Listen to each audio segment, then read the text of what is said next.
নাই, লাইফের কোনো মিনিং নাই। আপনার নানাকে আপনি হয়তো বা আপনার দাদাকে হয়তো আপনি বছরে 1-2 বার ভাবেন যদি বেঁচে না থাকে, বাট আপনার ছেলে আপনার দাদাকে একবারও ভাববে না। যতই আমরা চেষ্টা করি লেগাসি বানানোর, দিন শেষে কিছুই থাকবে না। যে পাওয়ারে বসতেছে ও ধর্মটাকে নিয়ে ইউটিলাইজ করতেছে। মানুষ বারবার প্রতারিত হচ্ছে, বুঝছে না যে ধর্মটাকে ব্যবহার করে আপনাদের মধ্যে কোন্দলটা লাগাই দিচ্ছে, উপরে ওরা পাওয়ার প্র্যাকটিস করতেছে, সব কিছু করতেছে। এই ব্যাপারটা আসলে বুঝতে আরও কত সময় লাগবে আমি জানি না। ও হ্যাঁ, না, আমার পার্সোনাল প্ল্যান হলো গিয়ে আমি পুরাপুরি অফশোর লিভিং টাইপ একটা লাইফে চলে যাব, যেখানে আমার বড় ফার্ম থাকবে, যেখানে অনেক অ্যানিমালস থাকবে, সিটি থেকে একটু দূরে থাকবো আমি। সো 5-10 বছর হয়তো লাগবে এই পুরো জিনিস করতে। আপনারও কি স্যার মাসুদুরানা 3 গোয়েন্দা হাতে নিলে এখন একটা বয়সটা একটু কমে আসে ওই টাইমটাতে? হ্যাঁ, আমি এখনও মাসুদানা কিনি। এখন আর আমি সব পড়ার সুযোগ পাই না, কিন্তু আমি এখনও কিনি। আমার কি কি বিজনেস চলেছে, এজেন্সি চলতেছে, প্যাসিভ জার্নাল চলতেছে, ফাড়িঘর ক্যাফে চলতেছে, হাবিজাবি ইউটিউব চ্যানেলস চলতেছে। যে ডেইলি স্টারে কালকে একটা ছবি দেখলাম যে এক ছাত্রলীগের এক আম্মু মারা গেছে। সো ও কাঁধে ওর খাটিয়াটা নিয়ে যাচ্ছে, বাট হাতে ওর হচ্ছে দড়ি লাগানো বা লাগানো। সো ওকে 3 ঘন্টার জন্য বের করছে জেল থেকে। ও জাস্ট মায়ের লাশটা নিয়ে যাচ্ছে কবরে, আবার শেষ হলে ওকে জেলে ঢুকাই দিবে। আপনার কি মনে হয় স্যার ওই ব্যক্তিটা আজীবন যদি কোটি কোটি টাকার মালিক হয়, আজীবন যদি পৃথিবীর সবচেয়ে সেরা বড়লোক হয়, ওর জীবনে কখন ওই রিগ্রেটটা থেকে বের হয়ে আসতে পারবে যে আমি আমার মায়ের মুখটাও ঠিক মতো দেখতে পারিনি, বা আমি কবর পর্যন্ত নিয়ে গেছি আমার হাতে ছিল? স্যার কালকেও আপনি আইমান ভাইয়ের সাথে কথাটা বলতেছিলেন যে আমি জানি এই এডুকেশন দিয়ে কিছু আমার হবে না, বাট আমি বের হতে পারছি না। এটা একটা কঠিন একটা শেকল না? খালিদ ফারহান স্যারকে ওয়েলকাম দ্য রমজান শো এবং প্যাসিভ জার্নাল বুক পডকাস্টে। ধন্যবাদ স্যার, কেমন আছেন? আলহামদুলিল্লাহ স্যার, আপনার কি অবস্থা? চলছে, খেয়ে পরে বেঁচে আছি, খারাপ নেই, ভালোই আছি। স্যার আমাকে একটু ধূপ করে একটু আয়ারল্যান্ডে যাই। আয়ারল্যান্ডে ফারহান ভাইয়ের একটা বিজি দিন বা একটা ওয়ার্ক ডে কীভাবে হয়, কখন থেকে শুরু হয়, কী কী করেন? আমি নর্মালি শুরু হয় সকাল 11টার আশপাশে। সকাল 11টার দিকে আমি উঠি। আমি সকালে উঠি না খুব একটা, এবং যদি উইন্টার থাকে তাহলে আমি শুরুতেই অফিসে চলে যাই। অফিস মানে হইল আমার বাসার ভিতরেই অফিস, আরেক রুমে চলে যাই আমি ভাবতেছিলাম আচ্ছা অফিসে যাই আর যদি সামার থাকে তাহলে আমি ফার্স্টে পিছনের বাগানে যাই, গাছ গুছের পরিচর্যা শেষ করে তারপরে অফিসে যাই। তো এখন যেহেতু সামার না, এখন সরাসরি আমি অফিসে চলে যাই। ইমেইল দিয়ে শুরু হয় 11টার থেকে 1টা-2টা পর্যন্ত, এগুলোই চলে। তারপরে আমি নিচে নামি। নিচে নেমে হাবি যাবি, তেমন কোনো সিরিয়াস কিছু হয় না। বিড়ালের সাথে দৌড়াদৌড়ি হয় এবং র্যান্ডম কাজকর্ম হয়। তারপরে আমি নিচেও নামা এবং উপরে ওঠা এর মধ্যেই থাকি। সো কিছুক্ষণ এজেন্সি স্টাফ, কিছুক্ষণ কেউ কোনো কিছু নক করলে, যে আপনারা যখন নক টক করেন আপনাদের সাথে কথাবার্তা বলি, এগুলোই চলে সন্ধ্যা পর্যন্ত। এবং তারপরে আবার নিচে নেমে বাকিটুক মোস্টলি ডুইং নাথিং, তেমন কিছু করা হয় না আসলে। আমার আয়ারল্যান্ডের একটা দিন বাংলাদেশের যারা গ্রামে থাকে তাদের একটা দিনের থেকে খুব বেশি ডিফারেন্ট না, ভেরি সিমিলার। স্যার একটা জিনিস হচ্ছে, লোনলি ফিল হয় কি, এই যে কিছু করার নাই, আবার এই যে ধরেন আজকে রাফায়েত ভাই, নীল, নাফিস সেলিম, আপনি এখানে আসলে মোটামুটি প্রত্যেকটা দিনই আপনার বুক থাকে মানুষজনের সাথে ইন্টারাকশন করো। ওইখানে তো স্যার খুব বেশি মানুষজন নাই, লোনলি ফিল হয় কি মাঝে মধ্যে? খুব একটা হয় না, অভ্যাস হয়ে গেছে। শুরুর দিকে হয়তো 2017-তে আমি মাস্টার্স করতে গেছি, 18তে শেষ হয়েছে। 18 থেকে 20 এই টাইমটা আমি অনেক ভাবছি যে বিদেশ থাকবো না, দেশে চলে যাব। বিদেশ থাকার ভালো ডিসিশন হচ্ছে না, ভালো হচ্ছে না, এরকম মনে হইতো। তখন আমার রেগুলারলি মনে হইতো যে এই মাসই শেষ, তারপর চলে যাব। এই মনে হইতেই আমি আয়ারল্যান্ডে বাড়ি গাড়ি সিটিজেনশিপ সব বিড়াল সব হইতেই হয়ে গেছে। এবং আমি বাংলাদেশে আসা বাড়াইছি অনেক। প্রত্যেক বছরই আমি আগের বছর থেকে বেশি আসার চেষ্টা করি। খুব কম বিদেশি মানুষ আছে যারা দেখবা বছরে 2বার ইউরোপ থেকে বাংলাদেশে আসে, 3বার ইউরোপ থেকে আসতেছে বাংলাদেশে। বাট আমি এখন বছরে 3বার আসি, এবং সামনে হয়তো 4বার আসবো বছরে। বাট না, লোনলি অত লাগে না। এবং আমার ধারণা এখানে সবার আমার বাংলাদেশে আমি যখন আসি তখন অনেক ফান যায়, কারণ আমি আসার কারণে অনেকের সাথে আমার দেখা হয়। আমি 10 দিন থাকি, 10 দিনই ফান যায়। কিন্তু যে ধরো 1 বছর বাংলাদেশে থাকে, তারও 1 বছরই ফান যায় বলে আমার মনে হয় না। তারও হয়তো দেখা যায় 10-15 দিনই দেখা হয় সবার সাথে। যেমন আমিন আমাকে প্রায় বলে যে আমি একমাত্র দেশে আসলেই ওর সাথেও অন্যান্য যারা দেশে থাকে তাদেরও তখনই দেখা হয় যখন হ্যাঁ আমার একটা সাথে গেট টুগেদার টাইপ কিছু একটা হয়। তখন আমার সাথে যখন ওদের দেখা হয়, ওদের নিজেদের মধ্যেও তখন দেখা হয়, বাট ওরা বাংলাদেশেই থাকে। সো আমি যখন আসি আমার মজা হয়, বাট আমার মনে হয় না ওদের একই রকম মজা হয় সবসময়। হ্যাঁ ওই লাস্টে টিকটকের অ্যাওয়ার্ডে হচ্ছে কিটো ভাই বলতেছিল যে আমি আজকে এখানে আসছি যে আমাদের ভাই ব্রাদারদের সাথে দেখা হবে, টিকটকে কি হইতে না হইতেছে উই ডোন্ট কেয়ার, বাট হ্যাঁ ওই সবার সাথে গেট টুগেদার হয় এবং দেখছি সবগুলো একসাথে হলে বেশ ফান হয় এবং আমি চুপচাপ দাঁড়ায় বসে থাকি এবং কিছু কনভারসেশন হয় স্যার ওইখানে। কিটো ভাই ছিল সেদিন, নিয়ন ভাই ছিল, আরও অনেকেই ছিল। So, একদম কনভারসেশন, ওরা লাইফটাকে কীভাবে দেখে বিয়ন্ড দ্য ক্যামেরা। সবারই জীবনে হচ্ছে ওই স্ট্রাগলটা আছে, কিন্তু বিয়ন্ড দ্য ক্যামেরা সবাইকে আমরা স্মাইল দেখি, বাট আমার সুযোগ হয় আপনাদের জন্য যে বিয়ন্ড দ্য ক্যামেরা কিছু মানুষজনকে দেখে, ইটস ফান আমার কাছে মনে হয়। স্যার আমরা যারা হচ্ছে এই যে স্টুডেন্ট আছি বা আমরা যারা হচ্ছে আপনাদের সাথে কমিউনিকেট করতে চাই বা কন্টেন্ট ক্রিয়েটার বলেন বা সেলিব্রিটি বলেন, what's the most smart way to contact বা কমিউনিকেট?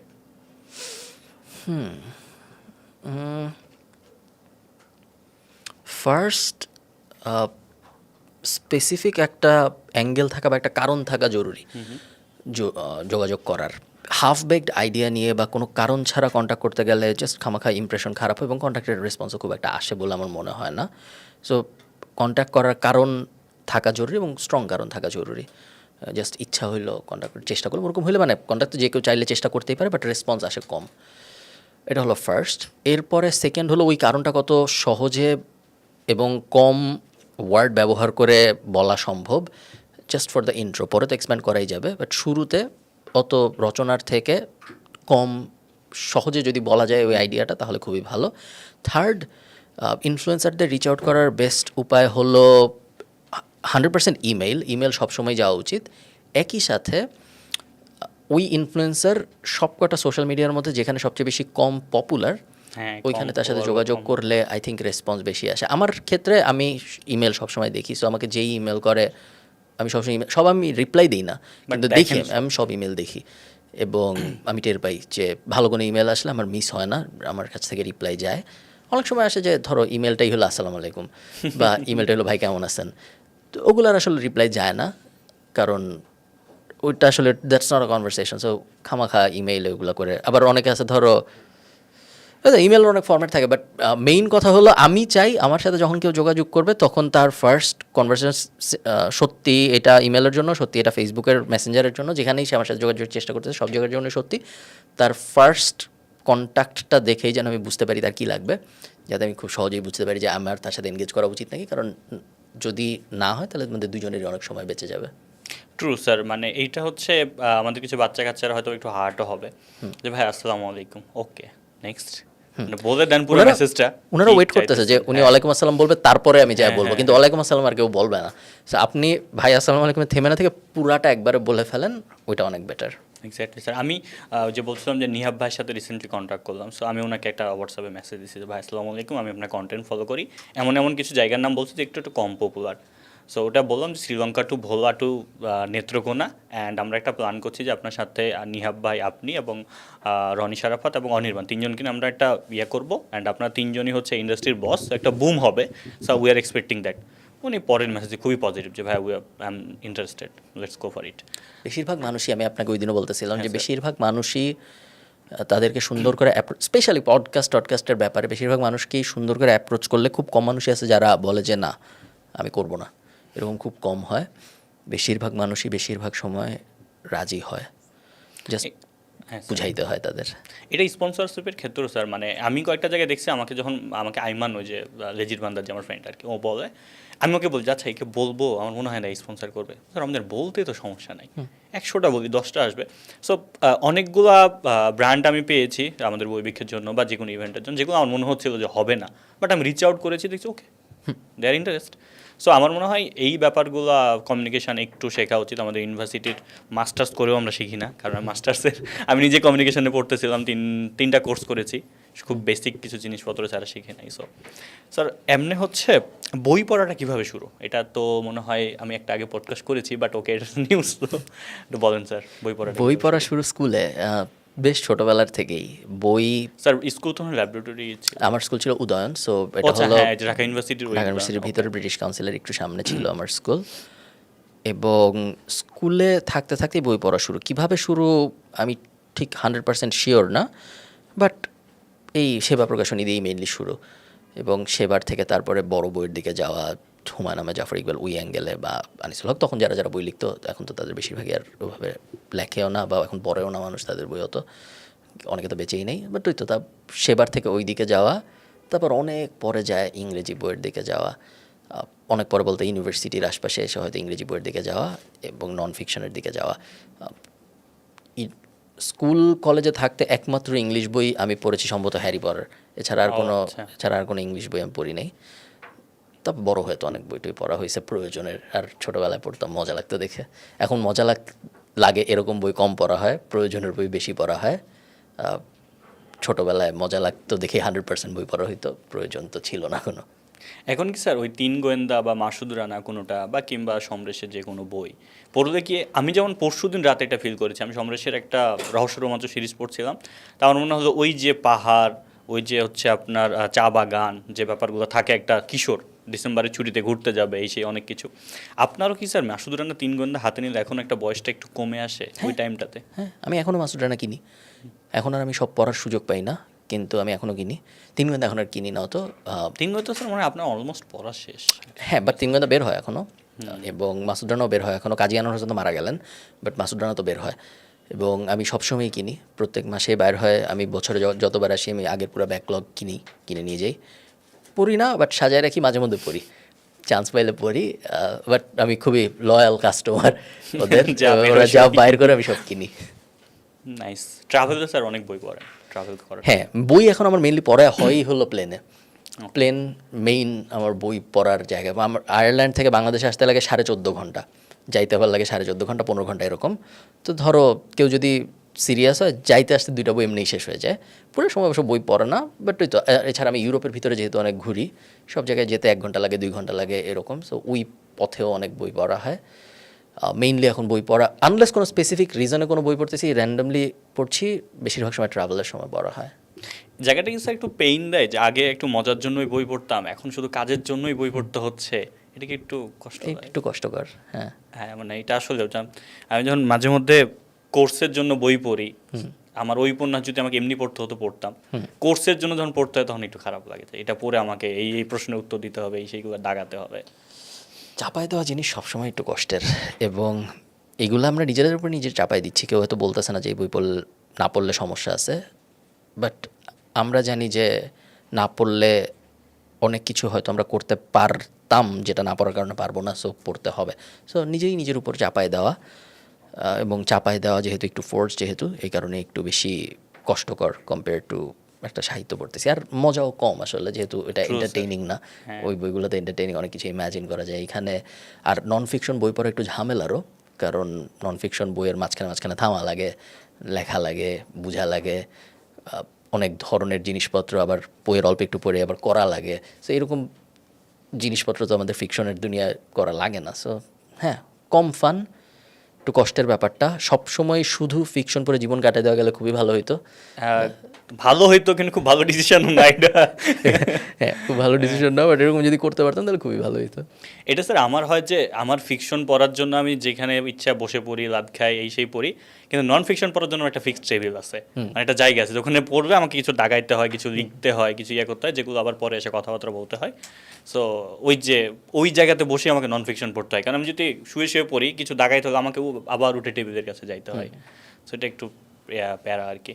আপনি অপেক্ষা এটা কতটা পছন্দ করেন? আমরা এটা বলবো যে অপেক্ষা পছন্দ করি, বাট আই থিঙ্ক এটা একটু ওভারসোল্ড। আমি বেশিরভাগ জায়গায় একটু বলে ফেলছি বেশি, যে মানে পছন্দ করি, বাট মানে জীবন দিয়ে দেওয়ার মতো পছন্দ করি। বইটা ভালো।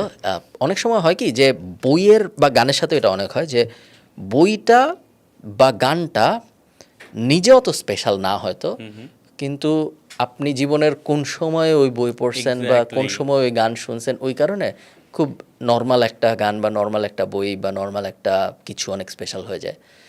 সো অপেক্ষা সম্ভবত ওইরকম একটা জিনিস, যে আমি হয়তো এমন একটা সময় পড়েছি যেই সময়ে ওটার সাথে আমি অনেক রিলেট করতে পারছি, যেই কারণে আমার অনেক স্পেশাল। আমি শিওর আরও অনেক ভালো বই আমি পড়ছি আমার জীবনে, এবং যেগুলো হয়তো অপেক্ষাতে আরও অনেক ভালো, এবং অনেক ভাবা শুরু করলে হয়তো আমার মাথায় আসবেও। বাট হ্যাঁ, ওই কারণে। এবং সবাই যেহেতু জিজ্ঞেস করে যে একটা বই, তো তখন বেশিরভাগ দেখা যায় অপেক্ষার কথাই বলা হয়, এবং আমার বাসায় এখন 15-20টা অপেক্ষা আছে, বিভিন্ন মানুষ আমাকে অপেক্ষা গিফট দেয়। So, ভালোই লাগে। স্যার একটা ব্যাপার কি, আমাদের মনে হয় আমরা একটু অনধিকার চর্চা করি সব সময়। আমার ব্যক্তিগত কোন বইটা আমার পছন্দ হবে, আমার কোন সিনেমা ভালো লাগবে, আমার কোন গান ভালো লাগবে, এটা আমার নিজের চয়েস। আমার নিজের বেড়ে ওঠার সাথে কোন জিনিসটা যাচ্ছে, কোন জিনিসটা আমাকে অ্যাটাক করতেছে বা আমি অ্যাটাচ হইতেছি, ইটস আ মাই চয়েস। আমার পছন্দের কি বই হবে, আমার বই পছন্দটা একটু গুরুগম্ভীর হইতে হবে, একটু মার্কেজ হইতে হবে, কার্ল মার্কস হইতে হবে, কেন? মানে এটা আমি বুঝি না স্যার। এটা মানুষজন যখন কমেন্ট করে, আচ্ছা আমার যখন খুব পছন্দের একটা মুভি হচ্ছে স্যার পারফেক্ট ডেস। পারফেক্ট ডেস হচ্ছে জাপানিজ একটা মুভি, একটা টয়লেট ক্লিনার, ওর জীবনটাকে কীভাবে দেখে, খুব সুখে, কোনো মিউজিক নাই, খুব কথা কম। এখন এটা হতে পারে আমার চয়েস, আমি তো বলি না যেটা আপনার চয়েস। আমার মনে হয় একটু অনধিকার চর্চা করি আমরা। মানুষজনের পছন্দ কী হবে, মানুষজনের পার্সোনাল চয়েস। সত্যি কথা। হ্যাঁ, আমরা আমরা একটু অনধিকার চর্চা বেশি করি।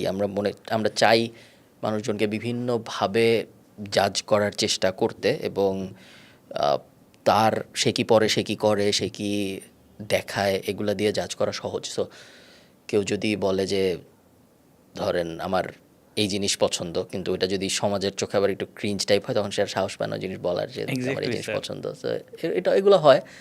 অ্যাট দ্য সেম টাইম এটাও সত্যি যে এগুলা অন্য কি বলতেছে, ভাবতেছে আপনাকে নিয়ে, ওটা নিয়ে আপনারও তো চিন্তা করার দরকার নেই। ইভেনচুয়ালি এনাফ পিপল উইল, আপনার মতো আরও মানুষ আছে, অন্যরা হয়তো বলতেছে না, বাট আপনার মতো আরও মানুষ আছে যাদের ওই একই জিনিস পছন্দ। ট্রু। স্যার আমাকে একটু বলেন যে বই পড়া ব্যাপারটা আপনার ক্যারিয়ারে বা আপনার পার্সোনাল গ্রোথের ক্ষেত্রে কতটুকু ইম্প্যাক্ট বা কত ভালো ইম্প্যাক্ট ফেলেছে আসলে? হ্যাঁ, ডিরেক্টলি মেজার করা খুবই কঠিন, বাট আই থিঙ্ক যদি বই না থাকতো তাহলে কোনো কিছুই হইতো না। আমি যা যা করেছি সব কিছুই হয়েছে আই থিঙ্ক বই পড়ার কারণে। খুব ডিরেক্টলি আমি অ্যাট্রিবিউট দিতে পারবো না যে এই এক্স বইটা পড়ার কারণে এই ওয়াই জিনিসটা আমি করেছি, বাট চিন্তা করতে পারা, থট প্রসেস সাজাতে পারা, কোন সময় কি বলবো, একটা গল্প স্ট্রাকচার করে কিভাবে, একটা কথা বলে কিভাবে, লেখে কিভাবে, একটা ভিডিও কিভাবে বানাইলে কোন সময় কি কথা বললে ভালো হয়, এই সব কিছু যে একটু ন্যাচারালি আসে আমার কাছে অন্যান্য অনেকের কাছ থেকে, আই থিঙ্ক এটার একটা বড় ক্রেডিট যাবে বইয়ের। বই না পড়লে হয়তো আমার চিন্তাভাবনা গোছানোর স্কিল অত ভালো হতো না যেটা এখন হয়েছে।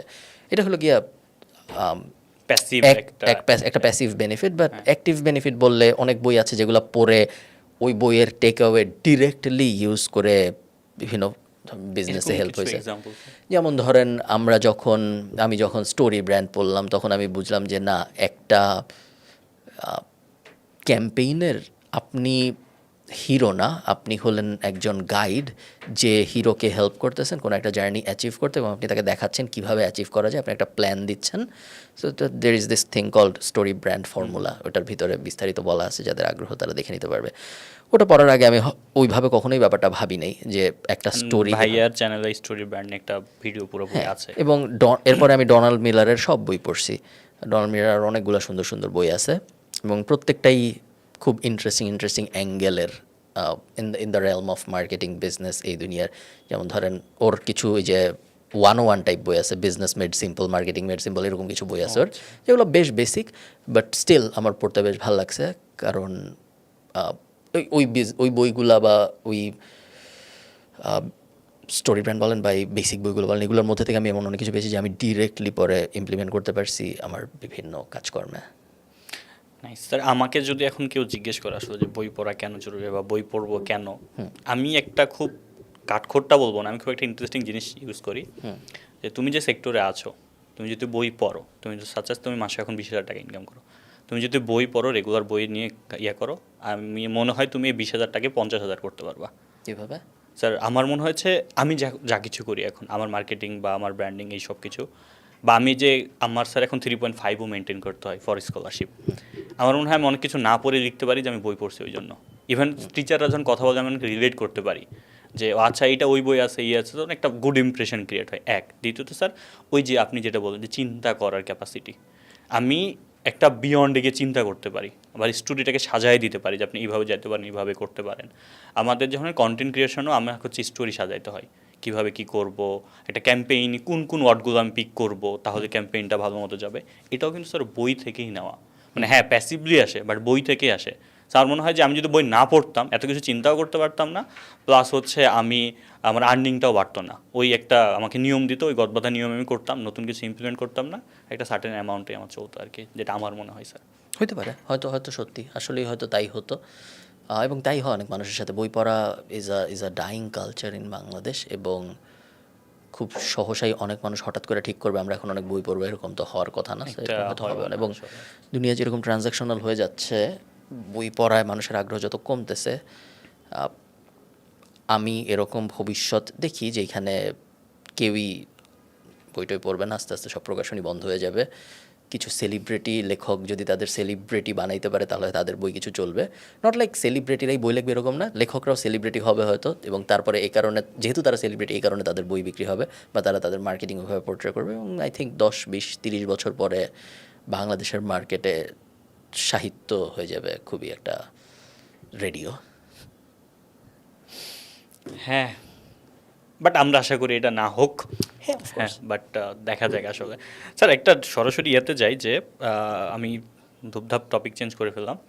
ইন্ডিয়াতে একটা রিসেন্টলি রিসার্চ বের হলো স্যার, যে ইন্ডিয়ার হচ্ছে সেলিব্রিটি কিংবা ইন্ডিয়াতে বাইরে যে সেলিব্রিটিগুলো আসে এদের কারোরই বিজনেস বা প্রোডাক্ট আসলে স্টে করে না, বা হচ্ছে যে ভালো মার্কেটে ফল করে না। এটা কেন মনে হয় আপনার কি স্যার? মানে ওদের ব্র্যান্ড খুব ভালো ওয়ার্ক করে না, খুব বেশি দিন টিকেও না আসলে। যেরকম কোনো উদাহরণ আছে এরকম? স্যার প্রাইম খুব বেশি দিন টিকে নাই। আচ্ছা, সো বাইরের সেলিব্রিটিরা যখন ইন্ডিয়ার প্রোডাক্ট লঞ্চ হ্যাঁ, করছে বা তখন থেকে ইন্ডিয়ার সেলিব্রিটিরাও তারা হচ্ছে এটা চালচিত্র চারুগল্প নামে একটা ইয়ে আছে আর কি ইন্ডিয়ার, উনি একটা রিসার্চ দিল দেখলাম আর কি। সেলিব্রিটিদের প্রোডাক্ট বা সেলিব্রিটিদের ব্র্যান্ড কেন টিকে না খুব বেশি দিন? বেশিরভাগ সেলিব্রিটি ভালো বিজনেসম্যান হয় না। সো অনেকে যেটা করে তারা ভালো ব্র্যান্ড, তারা ভালো কোলাবোরেশন করতে পারে। সো তারা হয় ভালো কো ফাউন্ডার নেয়। ইন্টারন্যাশনাল সেলিব্রিটি বিলিয়নিয়ার হয়েছে, ইন্টারন্যাশনাল সেলিব্রিটি হাজারে মিলিয়নিয়ার হয়েছে, সবাই সেম ফর্মুলায় গিয়েছে। ফার্স্টে সেলিব্রিটি হয়েছে, ইদার ট্র্যাডিশনাল মিডিয়া বা ডিজিটাল মিডিয়া যেভাবেই হোক। সিনেমার অ্যাক্টরের ক্ষেত্রেও কথা সত্য, আবার ইনফ্লুয়েন্সারের ক্ষেত্রেও কথা সত্য। সো ফার্স্টে সে পপুলার হয়েছে, এরপরে সে অ্যাটেনশন পাইছে অনেক। সে যখন অনেক অ্যাটেনশন পাইছে তখন সে ভাবছে আমাকে যারা অ্যাটেনশন দিচ্ছে তাদের কাছে কি বেচা সম্ভব। এবং দুই ধরনের মেনলি প্রোডাক্ট হয় ইনফ্লুয়েন্সার স্পেসে। একটা হলো যেটা আমি সবাইকে বেচতে পারবো, লো কাস্টমাইজেশন, আর আরেকটা হইলো যেটা আমি খুব কম মানুষকে বেচতে পারবো, হাই কাস্টমাইজেশন। ধরেন মিস্টার বিস্ট চকলেট বেচতেছে, সবাইকে বেচতেছে এবং খুবই লো কাস্টমাইজেশন, সবার জন্য আমার এই একটাই প্রোডাক্ট, এটা আপনি কিনেন এবং আমি পুরো ম্যাস মার্কেট টার্গেট করে বড়লোক হওয়ার চেষ্টা করবো। অনেক ছোটো কন্টেন্ট ক্রিয়েটার, প্রাইমও will be in the similar bracket. But এরকম অনেক কন্টেন্ট ক্রিয়েটার আছে যাদের ধরেন 2 lakh follower, 10 lakh follower, 20 lakh follower এরকম, এবং তারা চেষ্টা করতেছে এই নিশ অডিয়েন্সের জন্য খুব স্পেসিফিক কিছু বানানোর যেটা শুধু এই মার্কেটটাকে টার্গেট করবে। সব ক্ষেত্রে একই কথা সত্য যে ভালো ইনফ্লুয়েন্সার বা ভালো সেলিব্রিটি সবসময় ভালো বিজনেসম্যান হবে কথা তো সত্য না, দুটো তো পুরোপুরি আলাদা জিনিস। তো যারা ভালো কোফাউন্ডার পাচ্ছে বা যারা ভালো অপারেশনস, অনেক সময় হয় কি একটা জিনিস যখন কেউ খুব ভালো মতো করে ফেলে তখন সে তার নিজের পাওয়ার ওভার এস্টিমেট করে অনেক। ট্রু স্যার, এটা যখন আমার মনে হয় যে আমার তো 10 লাখ সাবস্ক্রাইবার আছে, তখন মনে হয় যে 10 লাখ সাবস্ক্রাইবারই বানাইছি আমি, একটা বিল্ডিং দাঁড় করা, এখানে একটা ভাড়া দিই, এটার এমন কি। দুইটা যে খুব আলাদা জিনিস এবং একটার সাথে যে আরেকটার কোনো সম্পর্ক নাই। আপনি একটাই খুব ভালো হয় আরেকটা খুবই জঘন্য হইতে পারেন। ওভার কনফিডেন্সের কারণে ওটা বোঝা যায় না, কারণ এক জায়গায় আমি এত সফলতা দেখছি, মনে হয় যে সবই সহজ। তো এটা অনেক মানুষের সাথে হয় এবং এই কারণে তারা অনেক ভালো করতে। বাংলাদেশে অনেক ইনফ্লুয়েন্সার আমি দেখছি যারা খুবই দুঃখজনক লো নাম্বারস গেম খেলে। যেমন ধরেন একজনের 5 লাখ সাবস্ক্রাইবার, সে টি শার্ট বিক্রি করে 10,000 টাকা বা 20,000 টাকা ইনকাম করার চেষ্টা করতেছে। জিনিসটা আমার কাছে বেশ কষ্টদায়ক মনে হয় এবং কোনো মানে দেখি না আমি। স্যার এটা আরেকটা কারণ যেটা আপনি বললেন, যে আমার মনে হয় আই মাইট বি রং, যে একজন ইনফ্লুয়েন্সার ও একটা জায়গায় সবচেয়ে বেশি আগায় থাকে রাদার দ্যান অন্য কোম্পানি, সেটা হচ্ছে মার্কেটিং বা ফেস ভ্যালুতে। বাদ বাকি প্রত্যেকটা জায়গায় সাচেস একটা কোম্পানি এক্স যে 20 বছর ধরে মার্কেটে আছে, ও জানে প্রোডাক্ট কেমনে কম কস্টে রেডি করতে হয়, কেমনে হচ্ছে আপনার ওই যে চেইন মেনটেন করতে হয়, সব কিছু জানে। ও ওই একটা এক্স কোম্পানির চেয়ে একটা ইনফ্লুয়েন্সার শুধু এই জায়গাটাই বড় যে তার একটা ফেস ভ্যালু আছে, বাট ওই যে প্রোডাক্ট বিল্ডিং থেকে সব কিছুতে কিন্তু ও অনেক এক্সপিরিয়েন্স। সো আমার মনে হয় ওই জন্যই প্রোডাক্টটা টিকে থাকে মার্কেটে এবং লম্বা সময় থাকে। আর একটা টাইম পর যেমন স্যার একটা দেখবেন সেলিব্রিটিদের বইমেলা ছাড়া কিন্তু বিক্রি হয় না, এই সেম কারণে। কারণ ওই টাইমে আপনি আপনার ফেস দেখান, অনেক কিছু দেখান, মানুষজন কিনে। কিন্তু আফটার বইমেলা আপনি ফেসও দেখান না, বই নিয়ে কথা বলেন না, মানুষজন ইন্টারেস্ট না, কারণ ওটা কাউট ক্লাসিক বা এমন কোনো বই না যেটা আমি সব সময় পড়বো বা কিনবো। সো এইটাও হয় কিনা স্যার? হ্যাঁ হয়, আই থিঙ্ক হয়। সেলিব্রিটিদের বই লেখা ব্যাপারটা সো ওই যে এগেন সেলিব্রিটি ইনফ্লুয়েন্সার সবার সুবিধাটা যেটা সেটা হলো ইনিশিয়াল ট্র্যাকশন অ্যান্ড আইবল পাওয়া অনেক সহজ। সো ইনিশিয়ালি অনেকগুলা বিক্রি হয়ে যায়, ইনিশিয়ালি 1 মাসে অনেক কিছু হয়ে যায়। বাট একটা বিজনেস তো 1 মাসের ব্যাপার না, একটা বিজনেস বছরের পর বছরের ব্যাপার। এবং অত দিন ধরে একটা জিনিস টিকায় রাখা যখন ওটা আপনার মেইন কোর্স স্কিল না, আপনার মেইন কোর্স স্কিল হলো যেইভাবে আপনি সেলিব্রিটি হয়েছেন ওটা সবাই হয়তো করতে পারে না। আস্তে আস্তে অবস্থা চেঞ্জ হবে। আই থিঙ্ক দুনিয়ায় আমরা আরও অনেক ক্রিয়েটর বেসড বিজনেসেস দেখব, এবং আমার মনে হয় এরকম এক সময় আসবে যখন অনেক মানুষ চিন্তা করবে যে না, আমি এখন রমজানের ব্র্যান্ডের চাল কিনবো নর্মাল, মানে কমোডিটি স্পেসেও আই থিঙ্ক আমরা দেখবো যে এখন, কারণ ওরে আমি চিনি, প্রাণকে আমি চিনি না, বা যারা চাল বেচে তাদের আমি চিনি না, কিন্তু ওর ভিডিও আমি প্রত্যেক সপ্তাহে দেখি, ও হেলথ নিয়ে কথাবার্তা বলে, ও কার্বোহাইড্রেট নিয়ে অনেক কিছু জানে মনে হয়, ওর ব্র্যান্ডের চালই আমি কিনবো যখন দুইটা সিমিলার প্রাইসড। এরকম হবে আই থিঙ্ক বেশিরভাগ প্রোডাক্ট নিয়েই। স্যার কেউ যদি জিজ্ঞেস করে যে খালিদ ফারহান ভাইয়ের পছন্দের 5-6টা বই যেগুলো হচ্ছে আপনার খুব পছন্দের, উপেক্ষা বাদ দিয়ে সো 3 গোয়েন্দার বেশিরভাগই পড়বে এই লিস্টে, বাট স্পেসিফিক্যালি যদি বলি তাইলে ভলিউম 4-এর 1-2, যেখানে অথৈ সাগর 1-2 এগুলো ছিল যেগুলো, তারপর ভীষণ অরণ্য 1-2 ছিল যেগুলো, ওগুলা তো এইগুলো হবে একদম ফার্স্ট। 3 গোয়েন্দা প্রথম 100 ভলিউমের বেশিরভাগই আসলে ভালো। সো যেটাই আপনি পিক করেন আপনার কোনো সমস্যা হবে না, বাট স্পেসিফিক্যালি বললে এগুলো হবে। হুমায়ুন আহমেদও বেশিরভাগই আমার পছন্দ, এবং আমি ওই দিন ওদের বলতেছিলাম যে আমি সামনে হুমায়ুন আহমেদের সব বই চ্যাটজিপিটিতে ইনপুট দিয়ে তারপর আমি চেষ্টা করবো যে হুমায়ুন আহমেদের মতো বই বাইর করে পড়তে। লিখবো না হয়তো, বাট আমি নিজে পড়বো বসে বসে, যে হুমায়ুন আহমেদের বই পড়ার সুযোগ হয় আমার। আবার এছাড়া সো আমার এগুলো কোনোটাই আপনার অবশ্যই পড়তে হবে জরুরি না, এগুলো কোনোটা থেকে আপনি তেমন কিছু শিখবেন এরকমও না, জাস্ট মজা। এবং আমার জীবনে যেমন হ্যারি পটার পুরো সিরিজই আমার অনেক পছন্দ, আমি ধরেন 100 বারে পড়ছি। আমি যদি নন ফিকশনের দিকে যাই, দেন ডোনাল্ড মিলারের সব কিছু আমার বেশ ভালো লাগে, যেটা একটু আগে বললাম। সো ডোনাল্ড মিলারের সব কিছু আমি পড়ার চেষ্টা করি।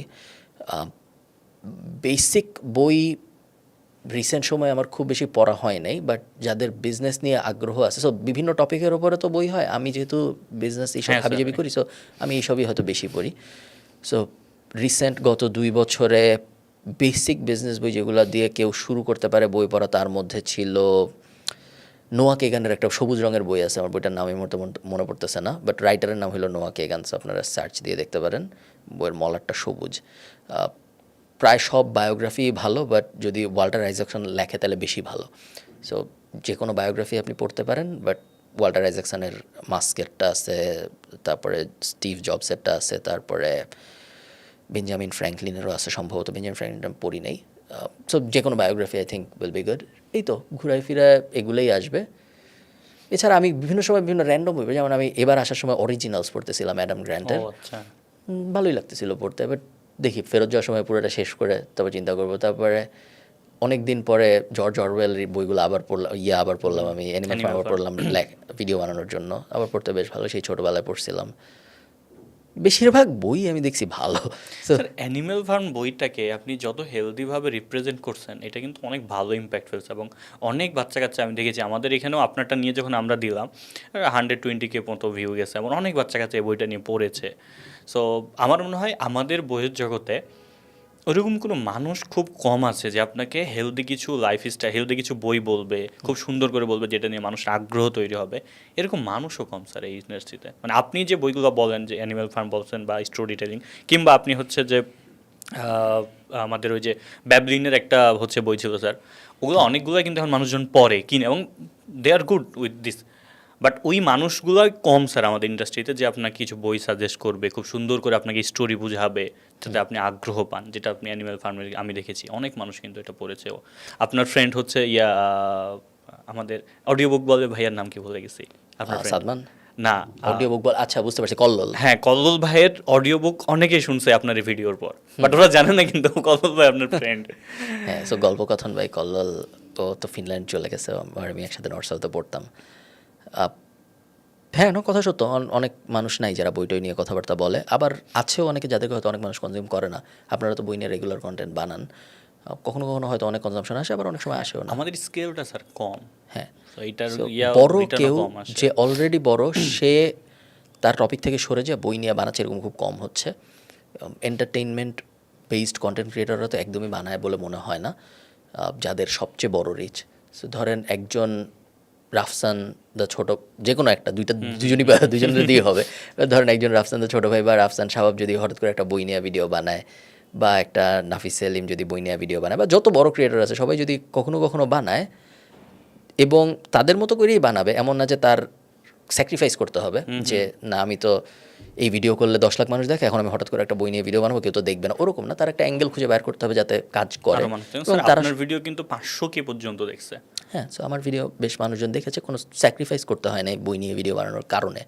এবং ওরা আমার থেকেও আরও স্মার্ট, এবং ওরা আরও বুঝে এসব। সো ওরা এমন অ্যাঙ্গেল ইজিলি খুঁজে পাবে যাতে দুইটাই হয়, এবং ওদেরও উল্টা আরও বেনিফিটস অ্যাড বেনিফিট হবে। বাড়বে, রেসপেক্ট বাড়বে বই হ্যাঁ। নিয়ে কথা বলার কারণে।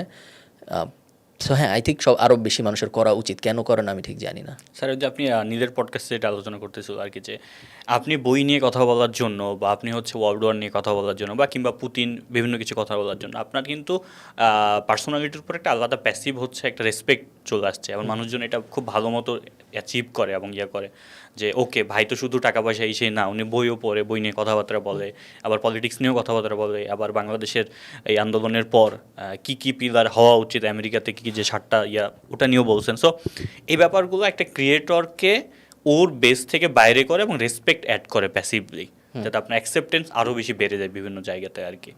সো এইটা আর কি স্যার। আপনার ফেভারিট ট্রাভেল ডেস্টিনেশন কোনটা? হ্যাঁ, আমি একবার একটা জায়গায় গিয়েছিলাম, অস্ট্রিয়ার হলস্ট্যাট, ছোট একটা গ্রাম। গ্রামের ভিতরে খুবই ছোট গ্রাম, ধরেন 300-400 মানুষ থাকে এরকম, বেশ ছোট। এবং মাঝখানে একটা লেক, চারদিকে অনেকগুলো পাহাড়, ওইটাই বেসিক্যালি গ্রাম শেষ। কোথাও হয়তো আমি ছবি দিয়েছিলাম, আমার এখন মনে নেই দিয়েছিলাম নাকি, নাও দিয়ে থাকতে পারি, আমি তো দিই না। আমি দেখি নাই, আমি মিস করতে নাও পারি। দিয়ে থাকতে পারি, আমি ঠিক জানি না। সো আপনারা গুগল করে নিন, হলস্ট্যাট নাম অস্ট্রিয়া। অস্ট্রিয়া বেশ সুন্দর। সো হলস্ট্যাট অনেক সুন্দর ছিল। এর আগে আমি একবার গিয়েছিলাম ইন্সব্রুকে, ওটাও অস্ট্রিয়া। এবং ইন্সব্রুকে সম্ভবত আমি ফার্স্ট পাহাড়ের উপরে বরফ দেখছি। তার আগে আমি কখনো, আমি যদিও তার আয়ারল্যান্ড অনেক দিন, আয়ারল্যান্ডে এত বরফ পড়ে না, বাট অস্ট্রিয়া যত পড়ে। সো ইউরোপ হবে আমার ফেভারিট ট্রাভেল ডেস্টিনেশন। ইউরোপের মধ্যে ভাগ করাটা কঠিন, বাট এমন জায়গা, যেসব জায়গায় পাহাড় আছে ওইসব জায়গা বেশি পছন্দ আমার। সো অস্ট্রিয়া পড়বে।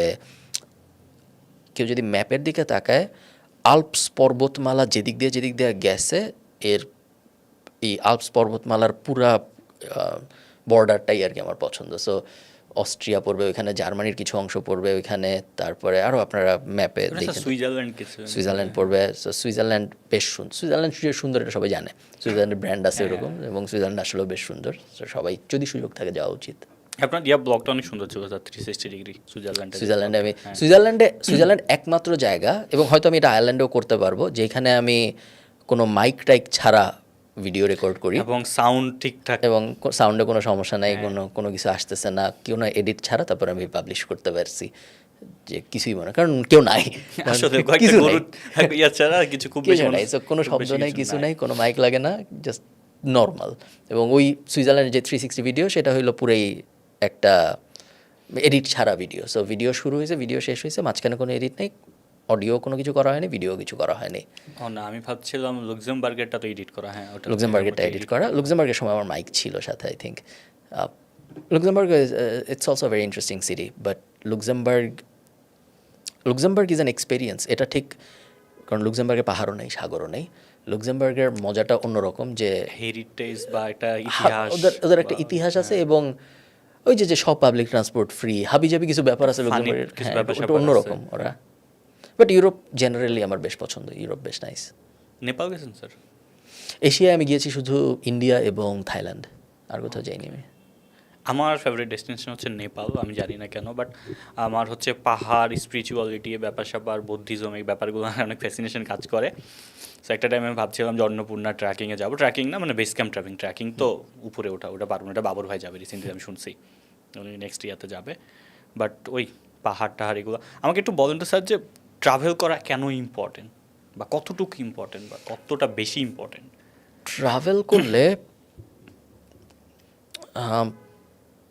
হরাইজন বড় হয় একটা মানুষের। ধরেন একজন যে কিছু কিছু ব্যাপার আছে যেগুলো ভালো নাকি খারাপ আপনি কখনো জানেনই না, তার কারণ ওই ব্যাপারগুলো যে আছে এটাই আপনি জানেন না। এক্স্যাক্টলি স্যার, আমার এর মধ্যেই নাই। হ্যাঁ, সো ভালো খারাপ তখনই আপনি জাজ করতে পারেন যখন ব্যাপারটা আছে এটা ফার্স্ট। ধরেন আপনি বার্গার বলে যে একটা বস্তু আছে এটা জানেনই না, সো তখন তো বার্গার ভালো নাকি খারাপ এটার প্রশ্নই আসে না আপনার জীবনে, কারণ বার্গার বলে যে একটা জিনিস আছে এটা আপনি জানেনই না। ট্রাভেল করলে যে ব্যাপারটা হয় সেটা হলো বার্গার বলে যে একটা বস্তু আছে এটা আস্তে আস্তে আপনার বোঝা হয়, এবং এরকম যে কত কোটি কোটি বস্তু আছে, বস্তু বলতে আর কি জিনিস, মানুষ, ইমোশন, হিস্ট্রি সব কিছু মিলে এরকম কত কোটি কোটি জিনিস যে আছে, এবং আমরা যে কত কোটি কোটি জিনিসের কিছুই জানি না, কত কিছু যে জানি না এটাও উপলব্ধিটাও খুব সুন্দর করা হয় যখন কোথাও যাওয়া যায়। যে আমি এত কিছু বুঝতাম, আমি এখানে আসছি, আমি দেখি কিছুই বুঝি না, এখানে কিছুই জানি না, কিছুই বুঝি না, কী হইতেছে কিছুই বুঝতেছি না, কোন দিকে যাব তাও বুঝতেছি না, কিছুই বুঝতেছি না। এবং এই ব্যাপারটা যখন মনে হয় যে না আবার এরকম একটা জায়গায় চলে আসছি যখন কিছুই বুঝতেছি না এবং আস্তে আস্তে আবার সব কিছু বোঝার যে ওই ব্যাপারটা আই থিঙ্ক অনেক ইন্টারেস্টিং। এবং হ্যাঁ, ট্রাভেল আপনার হরাইজন বড় করতে অনেক সাহায্য করে বলে আমি বিশ্বাস করি। But travel is a privilege, so সবাই চাইলে অনেক বেশি ট্রাভেল করতে পারবে এরকমও না, আবার না করলে সবার জীবন ধ্বংস হয়ে যাবে এরকমও না। Travel is a luxury in the sense যে ধরেন টাকা লাগে, টাকা থাকলেও হয় না ভিসা লাগে, টাকা এবং ভিসা থাকলেও হয় না চাকরির থেকে ছুটি লাগে, যেমন চাকরির থেকে ছুটি তো আপনাকে 21 দিনের বেশি কয়জন দিবে।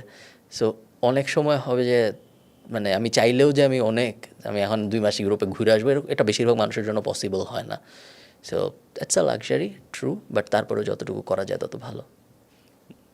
স্যার কি ম্যাক্সিমামই সোলো ট্রাভেলে যান?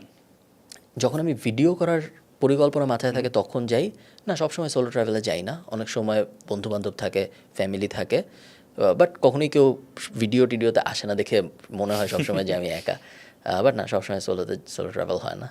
সোলো ট্রাভেল কোনটা কোনটা দিয়েছেন? সোলো ট্রাভেল লুক্সেমবার্গে আমি একা ছিলাম, লুক্সেমবার্গ, সুইজারল্যান্ডের ভ্লগটাও সম্ভবত আমার একা করা, যদিও সুইজারল্যান্ডে আমি একা যাইনি, বাট সুইজারল্যান্ডের ভ্লগটার সময় আমার আশপাশে কেউ ছিল না। ইংল্যান্ডে অনেকবার একা যে আমি বিভিন্ন জিনিস করছি, সো লন্ডনে বা লন্ডনের বাইরেও বিভিন্ন সময় অনেক কিছু করেছি আমি। এছাড়া আমি অনেক বেশি ট্রাভেল ব্লগ করছি এরকম না, সো এছাড়া আর এমন কোনোটা মাথায় আসতেছে না যেগুলো আমি ভিডিও করছি একা একা যে বা ভিডিও করেছি। আমার আরও ট্রাভেল ব্লগ বানানো উচিত, আমি চেষ্টা করি বছর আবার একটা বানানোর। মানে ট্রাভেল ব্লগগুলো হয় কি স্যার, আমরা ওই যে ধুবরাঠির আমি ট্রাভেল ব্লগ মোটামুটি সবগুলো দেখে ফেলছি। ওই ছেলেকে যখন কঠিন কঠিন ব্যাপারগুলো নিয়ে কথা বলতে দেখে, হুট করে যখন দেখি আফ্রিকা চলে গেছে, হাতিদের সাথে মজা টজা করতেছে, তখন নিজের মধ্যে একটা শুটিং কাজ করে, দেখতেও মজা লাগে, আর ওটা সিরিয়াসভাবে দেখি না। আমি খালিদ ফারহানকে আমরা যখন সিরিয়াসভাবে দেখি, ওকে একটা টপিক নিয়ে বসে আছে অন দ্য পট, বাট যখন ট্রাভেল ব্লগ দেখি, খাইতে খাইতে দেখি, মজা করতে করতে দেখি, তখন ও অন্যরকম একটা ইম্প্যাক্ট আসে। I like making travel blogs. Travel blogs বানানো আমার কাছে অনেক বেশি ডিফিকাল্ট লাগে, কারণ আমার সেট আপ তো অনেক সহজ সেট আপ, সো কিছু নড়ে না আমার সেট আপে। ট্রাভেল ব্লগের ক্ষেত্রে ধরেন মাইক নিয়ে ঘুরতে হয়, শর্ট সেট আপ করার ব্যাপার থাকে, আলো আছে নাকি নেই, অনেক কিছু, এবং আমি ওগুলো বুঝিও খুব কম। সো এই কারণে আমার ট্রাভেল ব্লগ একটু কমপ্লিকেটেড লাগে, বাট তারপরেও চেষ্টা করি যা পারে করতে। এমন কোনো ইয়ে আছে স্যার, ডেস্টিনেশন আছে যেটাতে যাইতে চান, খুব ইচ্ছা, প্ল্যান আছে, পছন্দের জায়গা খুব? আগামী সপ্তাহে আমি কেনিয়া যাচ্ছি, সো বাট অনেক যেতে চাচ্ছিলাম তারপর যাব এরকম না ব্যাপারটা। ইজিপ্ট যে আমার বেশ ভালো লাগছে, ইজিপ্টে হয়তো আমি আরও কয়েকবার যাব, সুইজারল্যান্ডেও হয়তো আমি আরও কয়েকবার যাব, সুইজারল্যান্ড যেতে বেশ মজা। ইংল্যান্ডের আউটস্কার্ট আপনি পডকাস্ট শুরুর আগে যেটা বলতেছিলেন যে স্কটল্যান্ড, তারপরে ওয়েলস, তারপরে এই যে নর্দার্ন আয়ারল্যান্ড, এই যে দেশগুলো আছে এই দেশগুলো বেশ সুন্দর, এইগুলোয় যাব। আমার সুবিধা যেটা হয়েছে সেটা হলো আয়ারল্যান্ড নিজেই এত সুন্দর যে অনেক সময় দেখা যায় আমার দেশ থেকে বের হওয়া লাগে না অত বিউটি এনজয় করার জন্য। সো আয়ারল্যান্ড যেহেতু ধরেন এগেন আপনারা গুগল ম্যাপ অন করলে আপনারা দেখতে পারবেন, যদি আপনারা জুম আউট করেন, আয়ারল্যান্ড ইজ, ধরেন সেন্ট মার্টিনের একটা বড় ভার্সন হলো আয়ারল্যান্ড, চারদিকে সাগর। সো কোনো ল্যান্ড বর্ডার নাই কোনো দিকে, চারদিকে সাগর। আয়ারল্যান্ডে ঢোকার বের হওয়ার উপায় হলো প্লেন অথবা জাহাজ। তো চারিদিকে সাগর, যেটা সাগরের এক পাশে, সো মনে করেন এটা আয়ারল্যান্ড, এই পাশে যেই সাগর এটাকে বলে আটলান্টিক, আটলান্টিকের এই পাশে আমেরিকা, ঠিক আছে? সো আমেরিকা আর আয়ারল্যান্ড যে সাগর শেয়ার করে ওটাকে বলে আটলান্টিক। আবার আয়ারল্যান্ড এবং ইংল্যান্ডও একটা সাগর শেয়ার করে মাঝখানে, এই সাগরটাকে বলে আইরিশ সি। আয়ারল্যান্ডের পাশটাকে আইরিশ সি বলে, ইংল্যান্ডের কাছাকাছি যখন চলে যায় তখন সম্ভবত অন্য নাম। এবং এই পুরা চারদিক ভরে সাগর, সাগর তো পানি, তারপরে যে যখন থেকে ল্যান্ড শুরু হয়েছে, ল্যান্ড হইলো পাহাড় দিয়ে শুরু, সো চারদিকে মেনলি পাহাড় আর সাগর। এবং এই কারণে আর কি আমার খুব বেশি দেশের বাইরে যাইতে হয় না সৌন্দর্য এনজয় করতে। বাট কখনো ধরেন স্পেসিফিক কিছু, যেমন ধরেন আমি পিরামিড দেখতে চাই, তখন তার আয়ারল্যান্ডে পিরামিড পাওয়া যায়, এরকম সময় সময় হয়তো যাওয়া লাগে। বাট হ্যাঁ, বাট ওটা আমি যে এটা, এইগুলো সবই প্রিভিলেজড বেনিফিটস। সো কেউ চাইলেই হঠাৎ করে এগুলো এনজয় করতে পারবে ওরকম বলতেছি না আমি। বাট হ্যাঁ, আই এম হ্যাপি যেভাবে চলতেছে এখন সব কিছু, এবং যেভাবে আমি ট্রাভেল করতে পারতেছি। ওই জন্য এই বছর আমি তেমন কোথাও যাই নাই, দেশে আসছি 2বার, আর এই যে কেনিয়া যাবো পরের সপ্তাহে। এই আবার কোনো বছর এরকম গেছে যখন, যেখানে আমি 7 জায়গায় গেছি বা 8 জায়গায় গেছি। এখন যত দিন যাচ্ছে আস্তে আস্তে বাড়তেছে, যেহেতু এখন আইরিশ পাসপোর্ট, এখন আরেকটু সুবিধা। বাংলাদেশি পাসপোর্ট যখন ছিল তখন সুবিধাই ছিল, তখন আমার তেমন কোনো কষ্ট হয় নাই কোথাও ঘুরতে যাইতে, জাস্ট ভিসা অ্যাপ্লাই করা লাগতো, তারপর ভিসা পাইতে হইতো। আয়ারল্যান্ডে বসে বাংলাদেশি পাসপোর্ট দিয়েও ভিসা অ্যাপ্লাই করা আসলে সহজই, যেহেতু অ্যাপ্লাই করলে দেখে যে উনি আসলে আয়ারল্যান্ডে থাকে, উনি তো ইজিপ্ট যা পালায় যাবে না, আয়ারল্যান্ড থেকে ইজিপ্ট যা পালায় যায় না। সো ভিসা সবাই দেয়, ইউরোপ বলেন, ইউরোপের বাইরে বলেন, সবাই ভিসা দেয়, জাস্ট অ্যাপ্লাই করতে হয়, ব্যাঙ্ক স্টেটমেন্ট দিতে হয়, ওইসব। এখন যেহেতু আর ওইসবের ঝামেলা, এখন হয়তো আরও ফ্রিকোয়েন্টলি ট্রাভেল করা হবে। স্যার, প্রথমবার পিরামিড দেখার অভিজ্ঞতা কেমন ছিল আসলে? ইজিপ্ট ইজ ভেরি ইন্টারেস্টিং, এবং এটা একটা ভালো কথা বলছেন আপনি। বাংলাদেশিদের জন্য আই থিঙ্ক ইজিপ্ট খুব অ্যাক্সেসেবল, ইজিপ্টের ভিসা পাওয়াও পসিবল, ইজিপ্ট সস্তাও অনেক, ইজিপ্ট খুব একটা দূরেও না, ইজিপ্ট এয়ারের ঢাকা টু ইজিপ্ট ট্রাভেল ইয়েও আছে, প্লেনও আছে। সো সব মিলায় বলা যায় যে বাংলাদেশিরা যদি ভাবে যে আমি এখন কোথায় যাবো ঘুরতে, ইজিপ্ট যাওয়াটা is a good idea. Pyramid is very interesting. It's pyramid না, এখন আমি ধরেন আমি পিরামিড না আপনাদের কি বলবো, আপনারা তো জানেন পিরামিডকে one of the 7 wonders of the world. ওই যে হয় না যে আমরা তো সবসময় পত্রিকা বা পেপারে দেখে বা বর্ণনা শুনে এত বেশি মানে মুগ্ধ, যে কেউ গেলে আমি জিজ্ঞেস করি, যেমন কেউ নেপাল গেলে আমি সাথে সাথে জিজ্ঞেস করি, বলো নেপাল কেমন লাগছে। So it's a very very weird feeling যে এত হাজার হাজার 4,500 বছর আগে মানুষ এরকম অদ্ভুত জিনিস বানাইছে, কেন বানাইছে, কি কারণ, কেমনে বানাইছে, এত প্রশ্ন এবং এত অমীমাংসিত প্রশ্ন, যে পুরো ব্যাপারটাই একটা একটা অদ্ভুত এক্সপিরিয়েন্স। আপনি পিরামিডের ভিতরে যান, কফিন দেখেন, ওই যে মমি দেখেন, এই টাইপ জিনিসপত্র করেন, বা আপনি নর্মালি ঘুরেন, এবং এত গ্র্যান্ড স্কেলে বানানো সব কিছু। পিরামিড তো গিজায়, বাট ইজিপ্টের বিভিন্ন জায়গায়, যেমন ইজিপ্টের আরেকটা শহর হলো লুক্সর, লুক্সরে পাহাড় কেটে কেটে বিভিন্ন জিনিসপত্র বানানো, সবই গ্র্যান্ড স্কেলে। ইজিপ্ট 4,500 বছর আগে ছোট কিছু করে নাই, যাই বানাইছে যে এখানে একটা 30 তলা সমান মূর্তি বানা, এই টাইপ জিনিস সব সেই এতদিন ধরে আছে।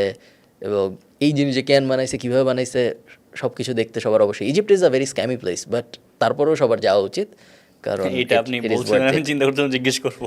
ইট ইজ ওয়ার্থ ইট। বাট ইজিপ্টে বেশ ঝামেলা আছে, মানুষজন একটু কেমন জানি।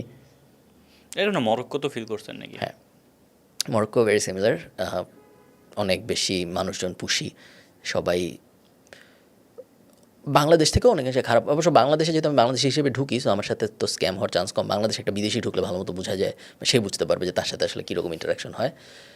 ইজিপ্টে যখন আমি গেছি বা মরক্কোতে যখন আমি গেছি, তখন আমারও ওরকম মনে হয়েছে যে মানুষজন চেষ্টা করতেছে যে 10 টাকার ভাড়া 200 টাকা বলতে, বা আছে বোঝা যায় যে না, এটা আসলে এরকম হওয়ার কথা না, বাট এরকম ট্যুরিস্টদের সাথে একটু বেশি স্ক্যামি। বাট তারপরেও generally it's not like life threatening threat, ওইরকম না। ওই এক্সপেন্সটা একটু বাড়ায় না, 50 টাকার জায়গায় হয়তো 300 টাকা দিতে হচ্ছে, এই জায়গায় হয়তো 2 মিনিট লাগতো, আপনাকে আধা ঘন্টা ঘুরায় ওই 2 মিনিটে আনছে, এই টাইপ জিনিসপত্র।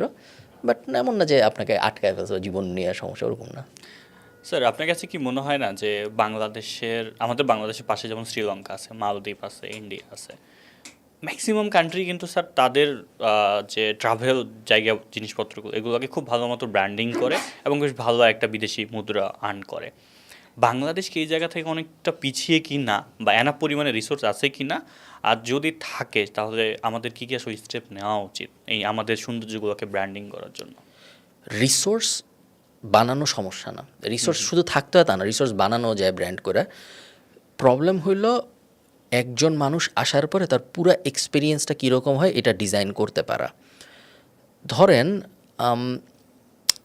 ইউরোপের কোনো একটা জায়গায়, ভিয়েনা বা বার্সেলোনা এরকম কোনো একটা জায়গায় একটা চিপা গলি আছে, বুঝছো? চিপা গলি, ধরো আমাদের এই যে ভূতের গলিতে গেলে বা পুরান ঢাকা গেলে যেরকম গলি থাকে ওরকম একটা চিপা গলি আছে।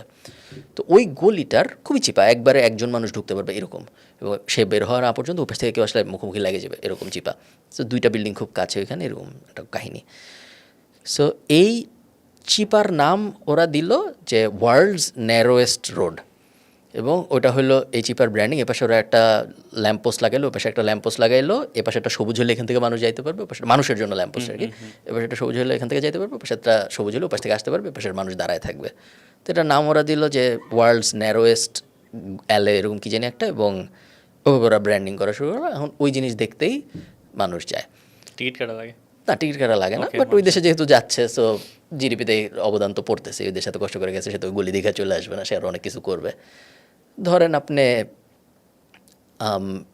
এই যে কিংস ক্রস স্ট্রিট, যে কিংস ক্রস স্টেশনে যায় মানুষ একটা দেয়াল দেখতে, যেই দেওয়ালের ভিতরে হ্যারি পটার ধাক্কা দিয়ে ঢুকছিল।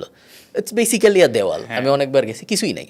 ওটা কিন্তু নর্মাল একটা অপারেটিং স্টেশন। সো প্ল্যাটফর্ম 9, ওখানে প্ল্যাটফর্ম 10, এই মাঝখানে একটা জায়গায় লেখা প্ল্যাটফর্ম 9.25, একটা দেওয়াল, দেওয়ালের সামনে এটা লেখা, সামনে একটা ওই যে ট্রলির মতো রাখা যেটা ঠেলে, এবং ওখানে যায় মানুষ ছবি টবি তুলতেছে। টাকা লাগে, এটা টাকা লাগে, এটা ফ্রি না। এটা মনে হয় 10 পাউন্ডের মতো লাগে ছবি টবি তুলতে, এটা ফ্রি না।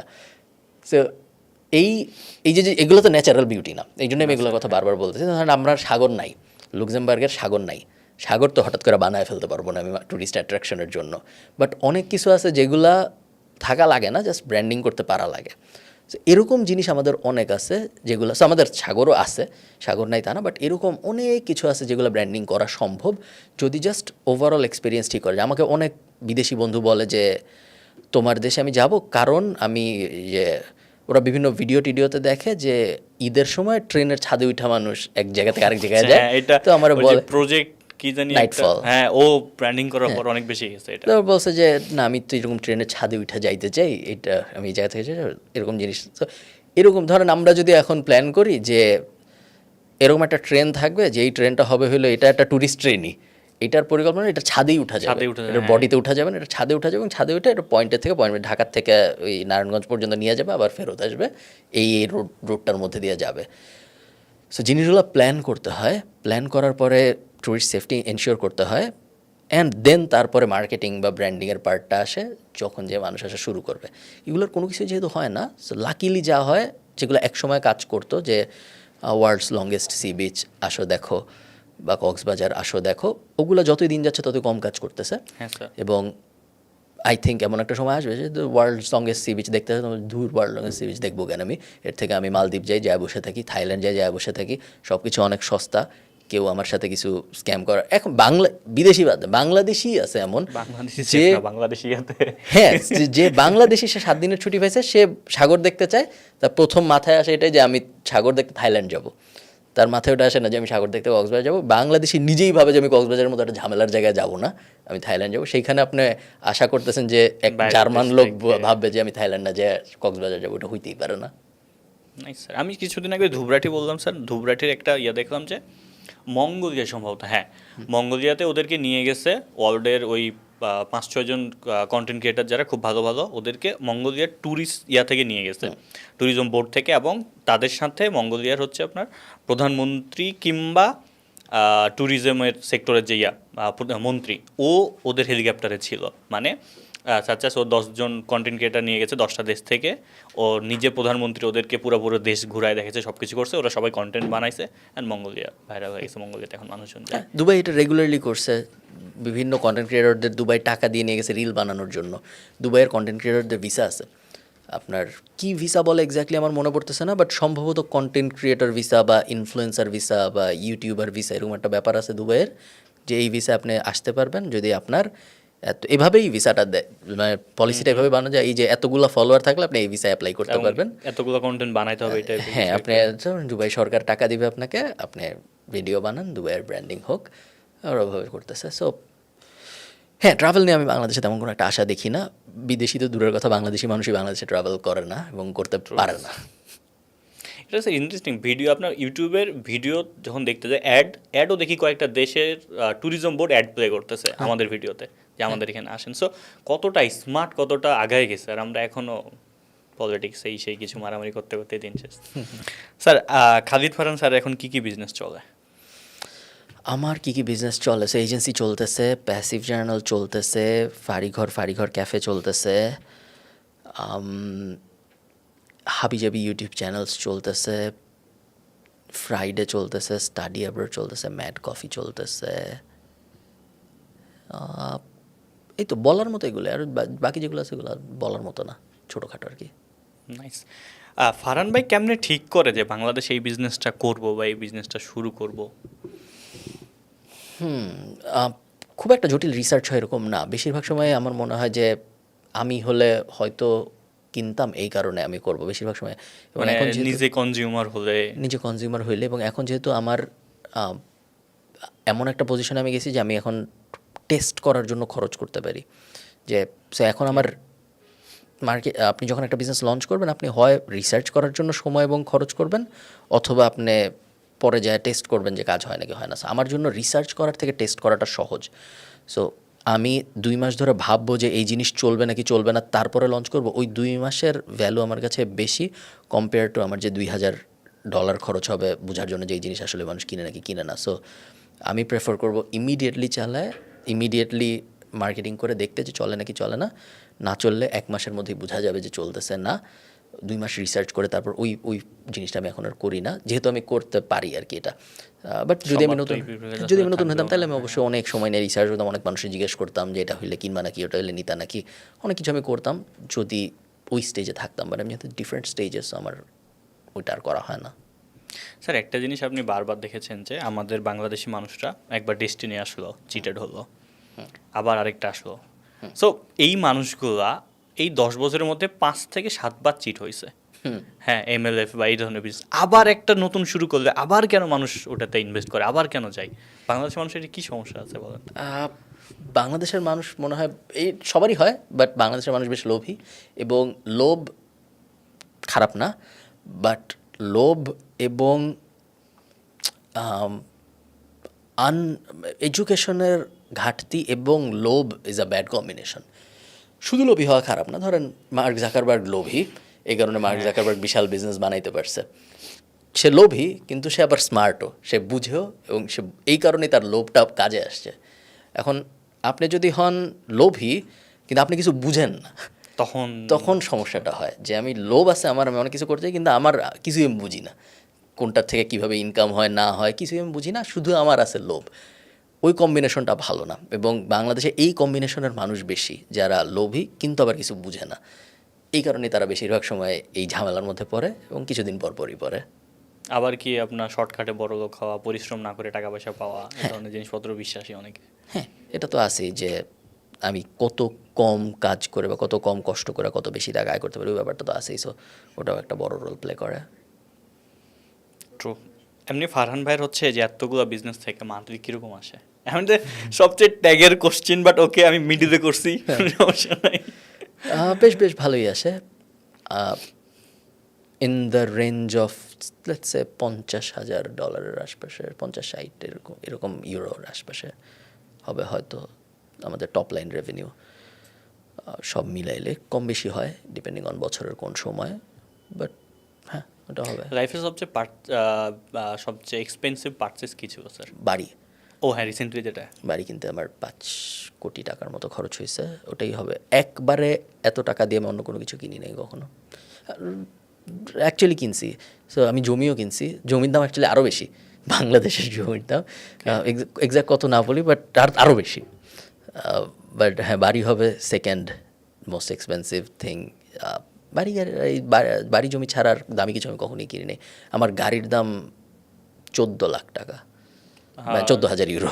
আচ্ছা, বাংলাদেশেরটা যেটা আমার মার, ওইটার দাম বেশি, কিন্তু ওটা তো আর কি আমি চালাই না, আমি তো আইল্যান্ডেরটাই চালাই বেশি।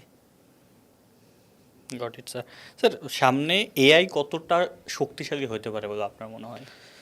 যারা স্মার্ট মানুষজন তারা বলতেছে অনেক শক্তিশালী হবে, এবং আমি যেহেতু এনাফ জানি না, বা স্টিল এনাফ ডেটা আমার কাছে নাই ইনফর্মড ডিসিশন নেওয়ার জন্য, সো আপাতত আমি যেটা করতেছি, আপাতত আমি স্মার্ট মানুষজনদের কথা বিশ্বাস করতেছি, যেহেতু আমি নিজে ডিসিশন নিতে পারতেছি না যে কী হবে বা এই স্পেসিফিক ফিল্ডে কী হবে। সো আমি যেটা করতেছি, স্মার্ট মানুষজন যা বলতেছে তাই বোঝার চেষ্টা করতেছি এবং বিশ্বাস করার চেষ্টা করতেছি। স্মার্ট মানুষজন বলতেছে যে এআই মোটামুটি সবই চেঞ্জ করে ফেলবে, হাউএভার মিডিওকার ওয়ার্ক সবচেয়ে তাড়াতাড়ি চেঞ্জ করে ফেলবে।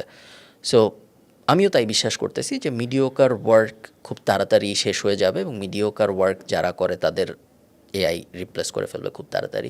But I also think AI এর কারণে অনেক নতুন নতুন অপরচুনিটিসের সৃষ্টি হবে, যেগুলো আগে ছিল না, এবং অনেক ইন্ডাস্ট্রি তৈরি হবে যেগুলোর এখন কোনো অস্তিত্বই নাই। যেমন ধরেন, ইন্টারনেট না আসলে ই কমার্স আসতো না, মোবাইল না আসলে, স্মার্ট মোবাইল না আসলে উবার টুবার আসতো না।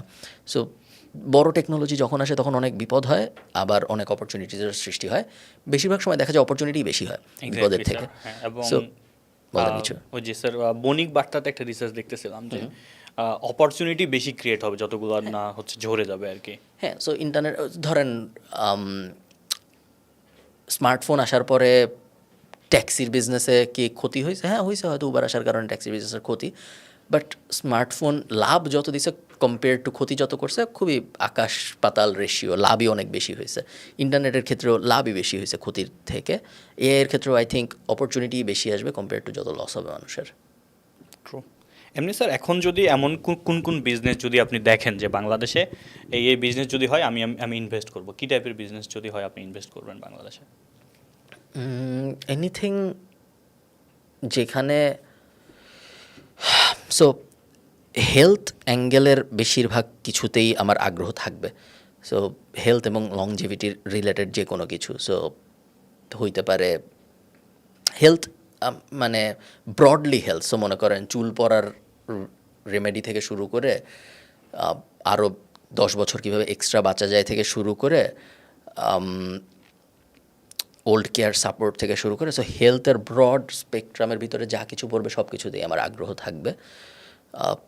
একজন আছে যিনি একটা বেল্টের মতো বানাচ্ছে, হাতে পড়তে হয়, অনেকটা রিস্টওয়াচের মতো, বাট একটা বেল্ট, অনেকে ওই যে সালমান খান যেরকম বেল্ট পরে ওরকম, বাট আরও টাইট আর কি, হাতে লেগে থাকে পুরা। ওই বেল্টের কাজ হলো যখন কেউ পড়ে যায় তখন ওই বেল্টটা মোবাইলে নোটিফিকেশন পাঠায় যে এই বেল্ট যার হাতে ছিল সে পড়ে গেছে। সো আমি ভাবছি যে ইনভেস্ট করা যাচ্ছে, বাংলাদেশি প্ল্যান করতেছে, তো আমি ভাবতেছি এখন কথাবার্তা হচ্ছে যে ইনভেস্ট করা যায় নাকি। সো ওনার মেইন গোল হইলো গিয়া এমন একটা বেল্ট টাইপ বানাবে যেটা মানুষ তাদের এলডারলি প্যারেন্টদের পরায় রাখবে, যাতে কিছুই করে না বেল্ট তেমন আহামরি, জাস্ট পরে গেলে নোটিফিকেশন দেয় যে এই বেল্ট যিনি পরা ছিল তিনি পরে গেছে, সো আপনার এটা দেখা উচিত কী হয়েছে। সো এই টাইপ জিনিসপত্র হেলথ টেকের দুনিয়ায় বা ওয়েলনেস টেকের দুনিয়ায় যা যা হচ্ছে সেগুলো আমি মনিটর করতেছি বলা ভুল হবে, অ্যাওয়্যার থাকার চেষ্টা করতেছি যে যদি কিছু চোখের সামনে আসে। এমনিতে যেহেতু আমি অ্যাপারেল ইন্ডাস্ট্রিতে অলরেডি ইনভেস্ট করছি, সো আর করব না। পেট ইন্ডাস্ট্রিতে যেহেতু আমি অলরেডি অনেক কাজ করেছি, সো আর করব না। বাকি আমি ঠিক শিওর না, ডিপেন্ড করে opportunity by opportunity, idea but খুব বেশি ইমিডিয়েট টাকা লাগবে ওরকম জিনিসে ইনভেস্ট করি না আমি সাধারণত। আমার যত ইনভেস্টমেন্ট সব কিছুর কোনোটাই আমাকে ইমিডিয়েট অনেক টাকা দিছে এরকম না। ইনফ্যাক্ট বেশিরভাগই খুব বেশি টাকা দেয়ই নেই বলার মতো। যেমন ধর ফাড়িঘর, যেখানে পাশেই আমাদের ফাড়িঘরে আমরা 2টা ব্রাঞ্চ খুললাম, এবং ফাড়িঘর 2 বছরের বেশি সময় ধরে চলছে, খুবই ভালো ব্যবসা করে, বাট আই থিঙ্ক টোটাল আমি বাড়িঘর থেকে টাকা পাইছি এখন পর্যন্ত 3 লাখ 4 লাখ এরকম টাকার মতো, এবং বাড়িঘরে আমি ইনভেস্ট করছি আরও অনেক বেশি। সো শুধু ইনভেস্টমেন্টটা উঠতেই 10 বছর লাগবে হয়তো, বা 7-8 বছর লাগবে হয়তো। এখন যেহেতু সেকেন্ড ব্রাঞ্চ আছে, সো এখন হয়তো আরেকটু তাড়াতাড়ি হবে, এখন হয়তো 4 বছর হয়ে যাবে বা 3 বছর হয়ে যাবে। সো আমি সবই এখন 10 বছরের অ্যাঙ্গেলে চিন্তা করতেছি।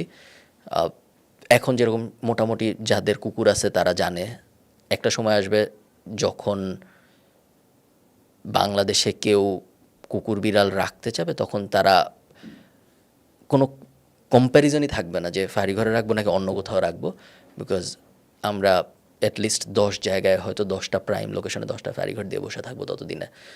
তারপরে যে 15 নম্বর বছরে যে হয়তো প্রফিটের চিন্তা করবো আমরা।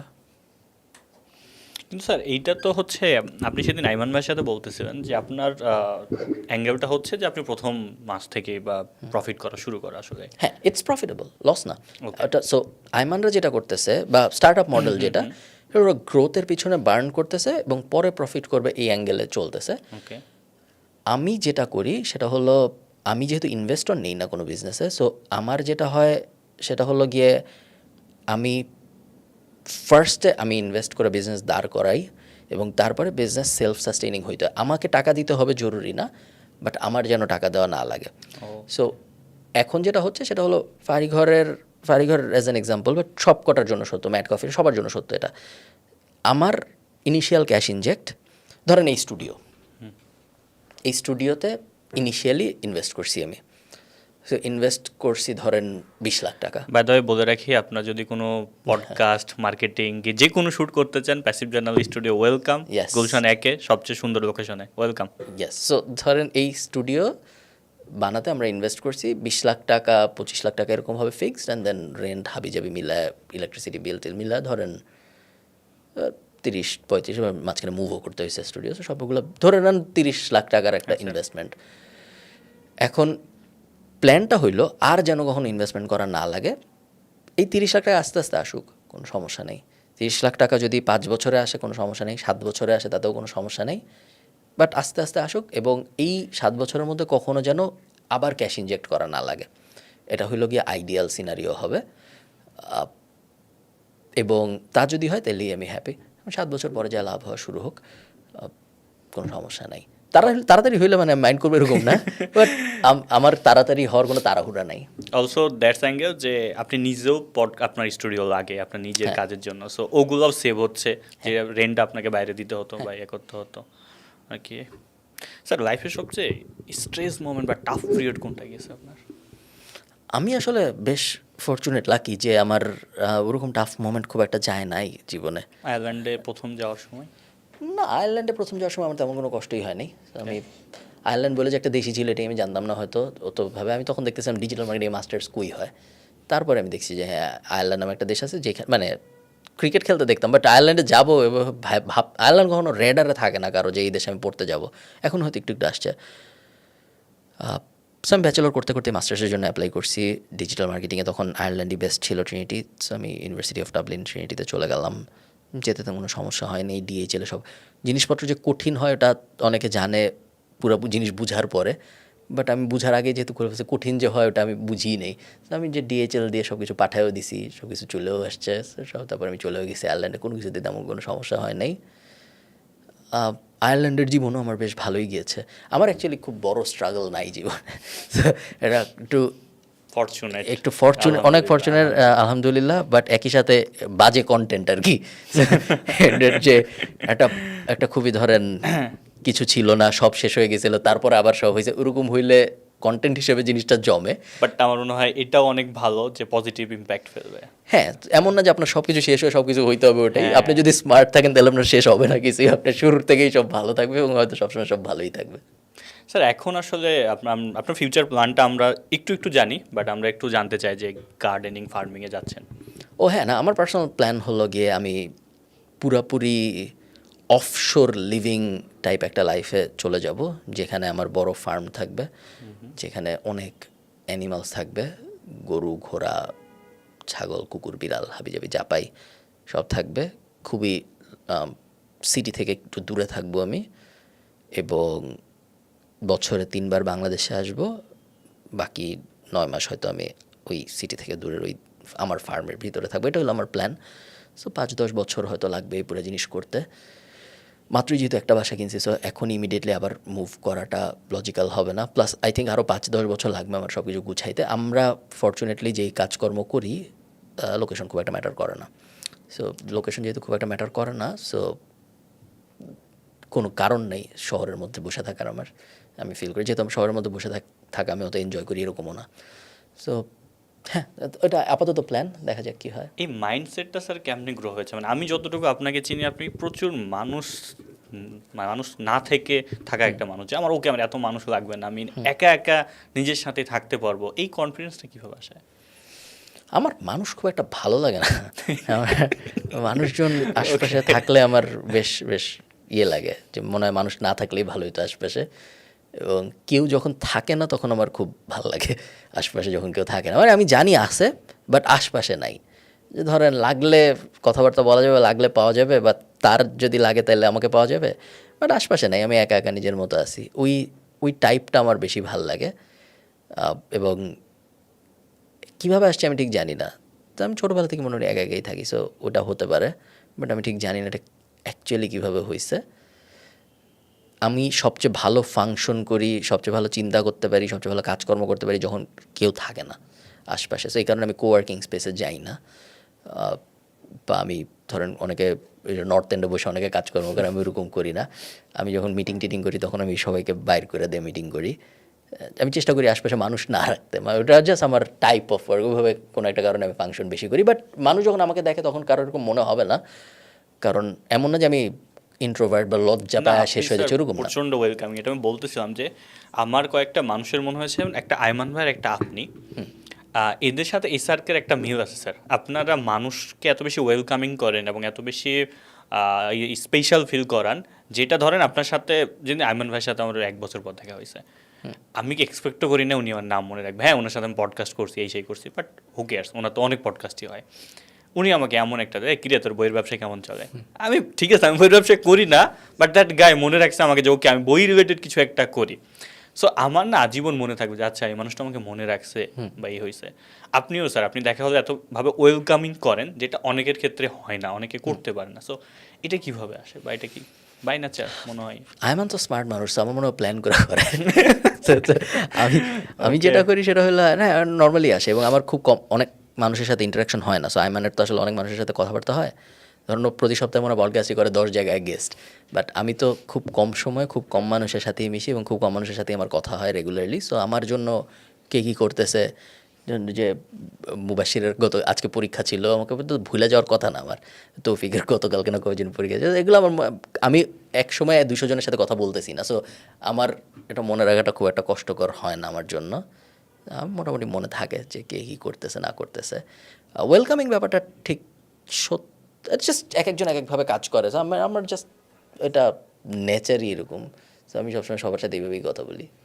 এটা স্যার অনেকগুলো হয় যে নাফিস সাইজুম ভাই সেদিন একটা পোস্ট দিয়েছিল যে স্কুলে ডেল কার্নেগির হচ্ছে how to win friends and influence পিপলটা পড়ানো উচিত তো বাধ্যতামূলক। ওকে বলেন যে ও একটা ভিডিও বানায় শিখাক সবাইকে।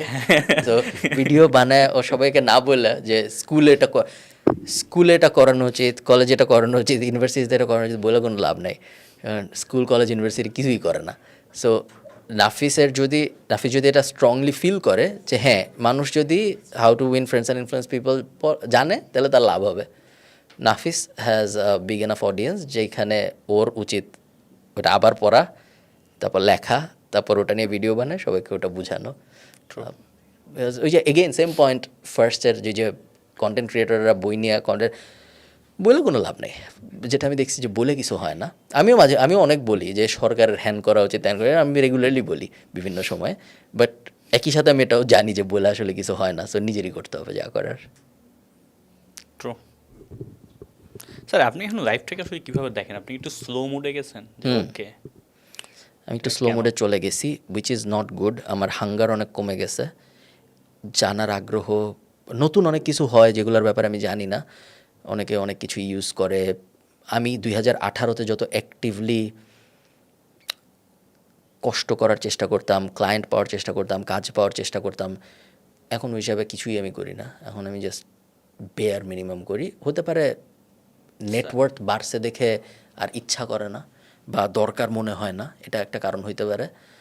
আরেকটা কারণ হইতে পারে বয়স বাড়ার কারণে মনে হয়েছে যে স্লো, বয়স বাড়ার কারণে আমার slow মনে হয় হয়েছে। যে সেকেন্ড কারণটা, কারণ একটা টাইমে তো আপনি এনাফ পরিমাণের হার্ড ওয়ার্ক করেছেন বা ইয়া করেছেন, সো সবসময় যদি ওইটাই করবেন, যে জীবন বলে যে একটা জিনিস আছে সেইটাও তো একটা ফিল করতে হবে, হইতে সেটার পারে। একটা বয়স। এবং এখন আমি বিভিন্ন জায়গায় যখন যাই তখন তো অনেকের সাথে দেখা হয় যারা ছোট এবং যারা অনেক কিছু করতেছে, এবং তখন মনে হয় যে হ্যাঁ এরা এত কিছু করতেছে, আমি তো কিছুই করতেছি না কম্পেয়ার। আমি আজকে সারাদিনে কী করছি, 2টা মেইলে রিপ্লাই দিছি, এছাড়া আর হয়তো কিছুই করিনি আমি। এটা যখন মনে হয় তখন মনে হয় যে না, এরকম তো ছিলাম না আমি। এরকম এরকম খুব কমই হইছে যে কোনো একটা টেবিলে ধরেন 10 জন আছে বা কোনো একটা রুমে 20 জন আছে এবং আমার থেকে বেশি কাজ করে এরকম একজন আছে। এরকম সাধারণত হইতো না কখনো, বাট এখন এটা হয়। এখন দেখা যায় যে এরকম যে I am not the most hard working guy in that room. আমি অনেক 2টার সময় আসছি, 3টার সময় আসছি, হাবিজাবি লেজি লাইফ কাটাচ্ছি। বাট যদি প্রয়োজন পড়ে তাহলে হয়তো আবার করবো। আই থিঙ্ক করতে পারবো মনে হয়, চাইলে সম্ভব এখনও, জাস্ট দরকার হচ্ছে না দেখে করতেছি না, যেটা I would like to believe. But এমন হতে পারে যে শেষ, আসলে আর পারবো না। আমি প্রেফার করি যে এখন স্লো লাইফ একটু, বা ওই যে ফার্ম টার্মে গিয়ে আসলে মানিটাকে খোঁজা উচিত। একটা টাইমে তো এনাফ পরিমাণে হার্ডওয়ার্ক আমি দেখেছি, আপনি আপনার প্রায় ভিডিওতে, যে আমি দিনে যে কাজগুলো করি 8-10 ঘন্টা, সে আমার মনে হয় না আমি 6 ঘন্টার বেশি কাজ করতেও পারি না। আমাকে একটু বলুন তো স্যার, এলন মাস্ক কি করবে আর? আমার মনে হয় আর অনেক কিছু করবে। সো সব কিছু ঠিক থাকলে ইলন মাস্ক হয়তো আরও 30 বছর 40 বছর বাঁচবে। ওর বয়স 40-45 এরকম হবে, বা 50 হইতে পারে, এর বেশি হবে না। সো হয়তো আরও 30 বছর তো থাকবেই, 30 বছর 30 কাজকর্ম করবে। সো বছরের 30 invention। বছরও যে কত কিছু করবে দেখা যাক। আপনি সোশ্যাল মিডিয়া লাইফ কতটুকু, মানে একটা জিনিস হ্যাঁ, যে রাফায়েত ভাই বলতেছিল, যেটা আমিও পছন্দ করি খুবই বেশি স্যার, যে আপনার সোশ্যাল মিডিয়া লাইফ হচ্ছে ব্যারিয়ার দেওয়া। আমি কতটুকু শেয়ার করবো, আমার সম্পর্কে মানুষ কতটুকু জানবে, সেটা আমি লিমিট করতে পারবো, আমার কেউ জাজ করার অপশান নাই।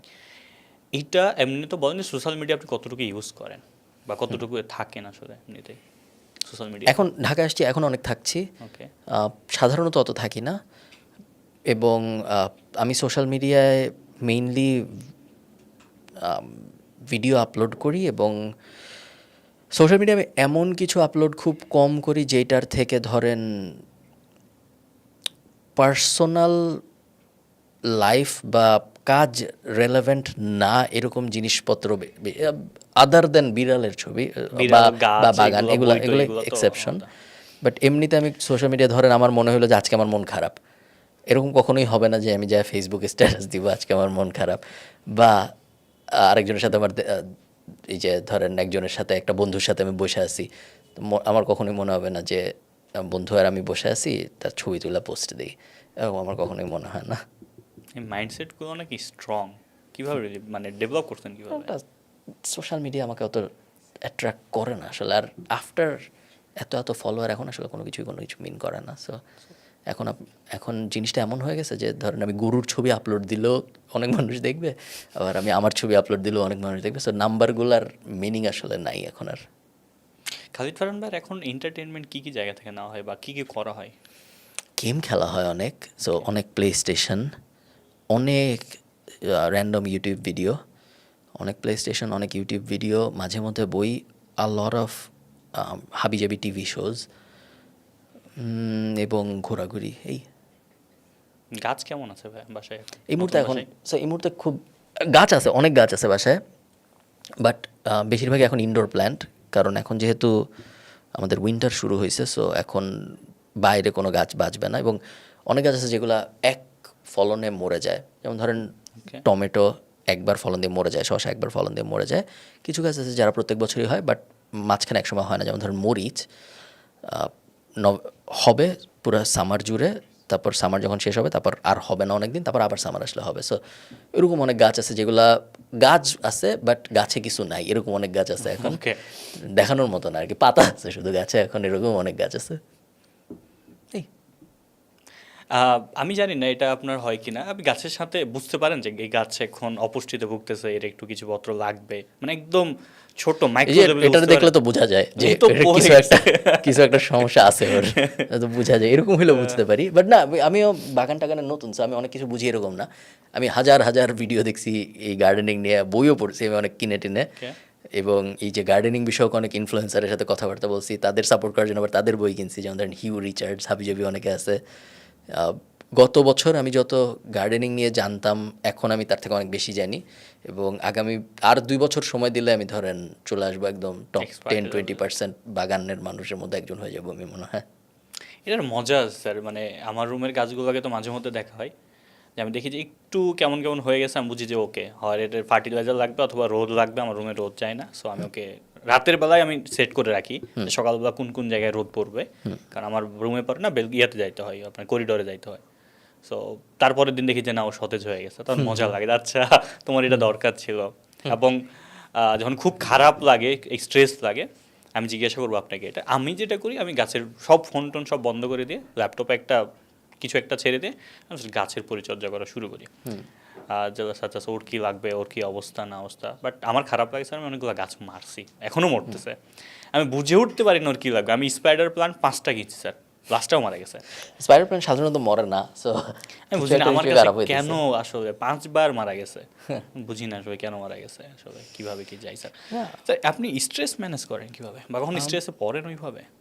এখন আর তো পড়ি না, এখন তো পড়া লাগে না, বাট একসময় এখনও পড়ি না যে একদম তা না, ঝামেলা হয় রেগুলারলি এজেন্সি স্টাফে, বাট এমন কোনো ঝামেলা না যে সব শেষ হয়ে যাবে, এরকম হয় না। হায়েস্ট আমার ওয়ার্ল্ডে এখন ঝামেলা হইলো যে কোনো একটা ক্লায়েন্ট চলে গেছে বা কোনো একটা ওই সব ঝামেলা হয়, রেগুলার কর্পোরেট ঝামেলা টাইপ ঝামেলা, বাট বড় কোনো মেজর ঝামেলা হয়েছে এরকম হয় না। স্ট্রেস বিড়াল টিরালের সাথে দৌড়াদৌড়ি এই।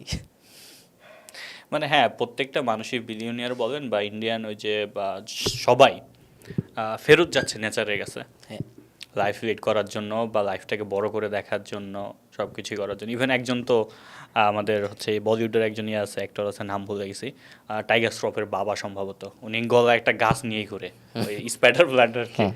So each and every podcast, every ইয়াতে সবাই এখন হেলথ কীভাবে আরও বেশি বাঁচা যায়, কীভাবে নেচারের কাছে যাওয়া যায়, সবাই এখন ওই স্লো জিনিসপত্রে যাওয়া শুরু করছে আসলে। সো লাইফের মিনিংটা আপনার কাছে এখন কি লাগতেছে? নাই, লাইফের কোনো মিনিং নাই। লাইফ হবে, তারপরে লাইফ শেষ, মাঝখানে আপনি যাই করেন 200-250 বছরের মধ্যে, ইফ ইউর লাকি 200-250, বাট আসলে 50-100-র মধ্যে আপনি ইররেলেভেন্ট। আপনার নানাকে আপনি হয়তো বা আপনার দাদাকে হয়তো আপনি বছরে 1-2 বার ভাবেন যদি বেঁচে না থাকে, বা 3-4 বার ভাবেন হয়তো, বাট আপনার ছেলে আপনার দাদাকে একবারও ভাববে না। সো আপনার লাইফের খুব একটা মিনিং নাই, এটাই সত্যি, এবং আমাদের কারো লাইফেরই কোনো মিনিং নাই, এবং যতই আমরা চেষ্টা করি লেগাসি বানানোর, দিন শেষে কিছুই থাকবে না। ফ্যামিলিকে মিস করেন স্যার?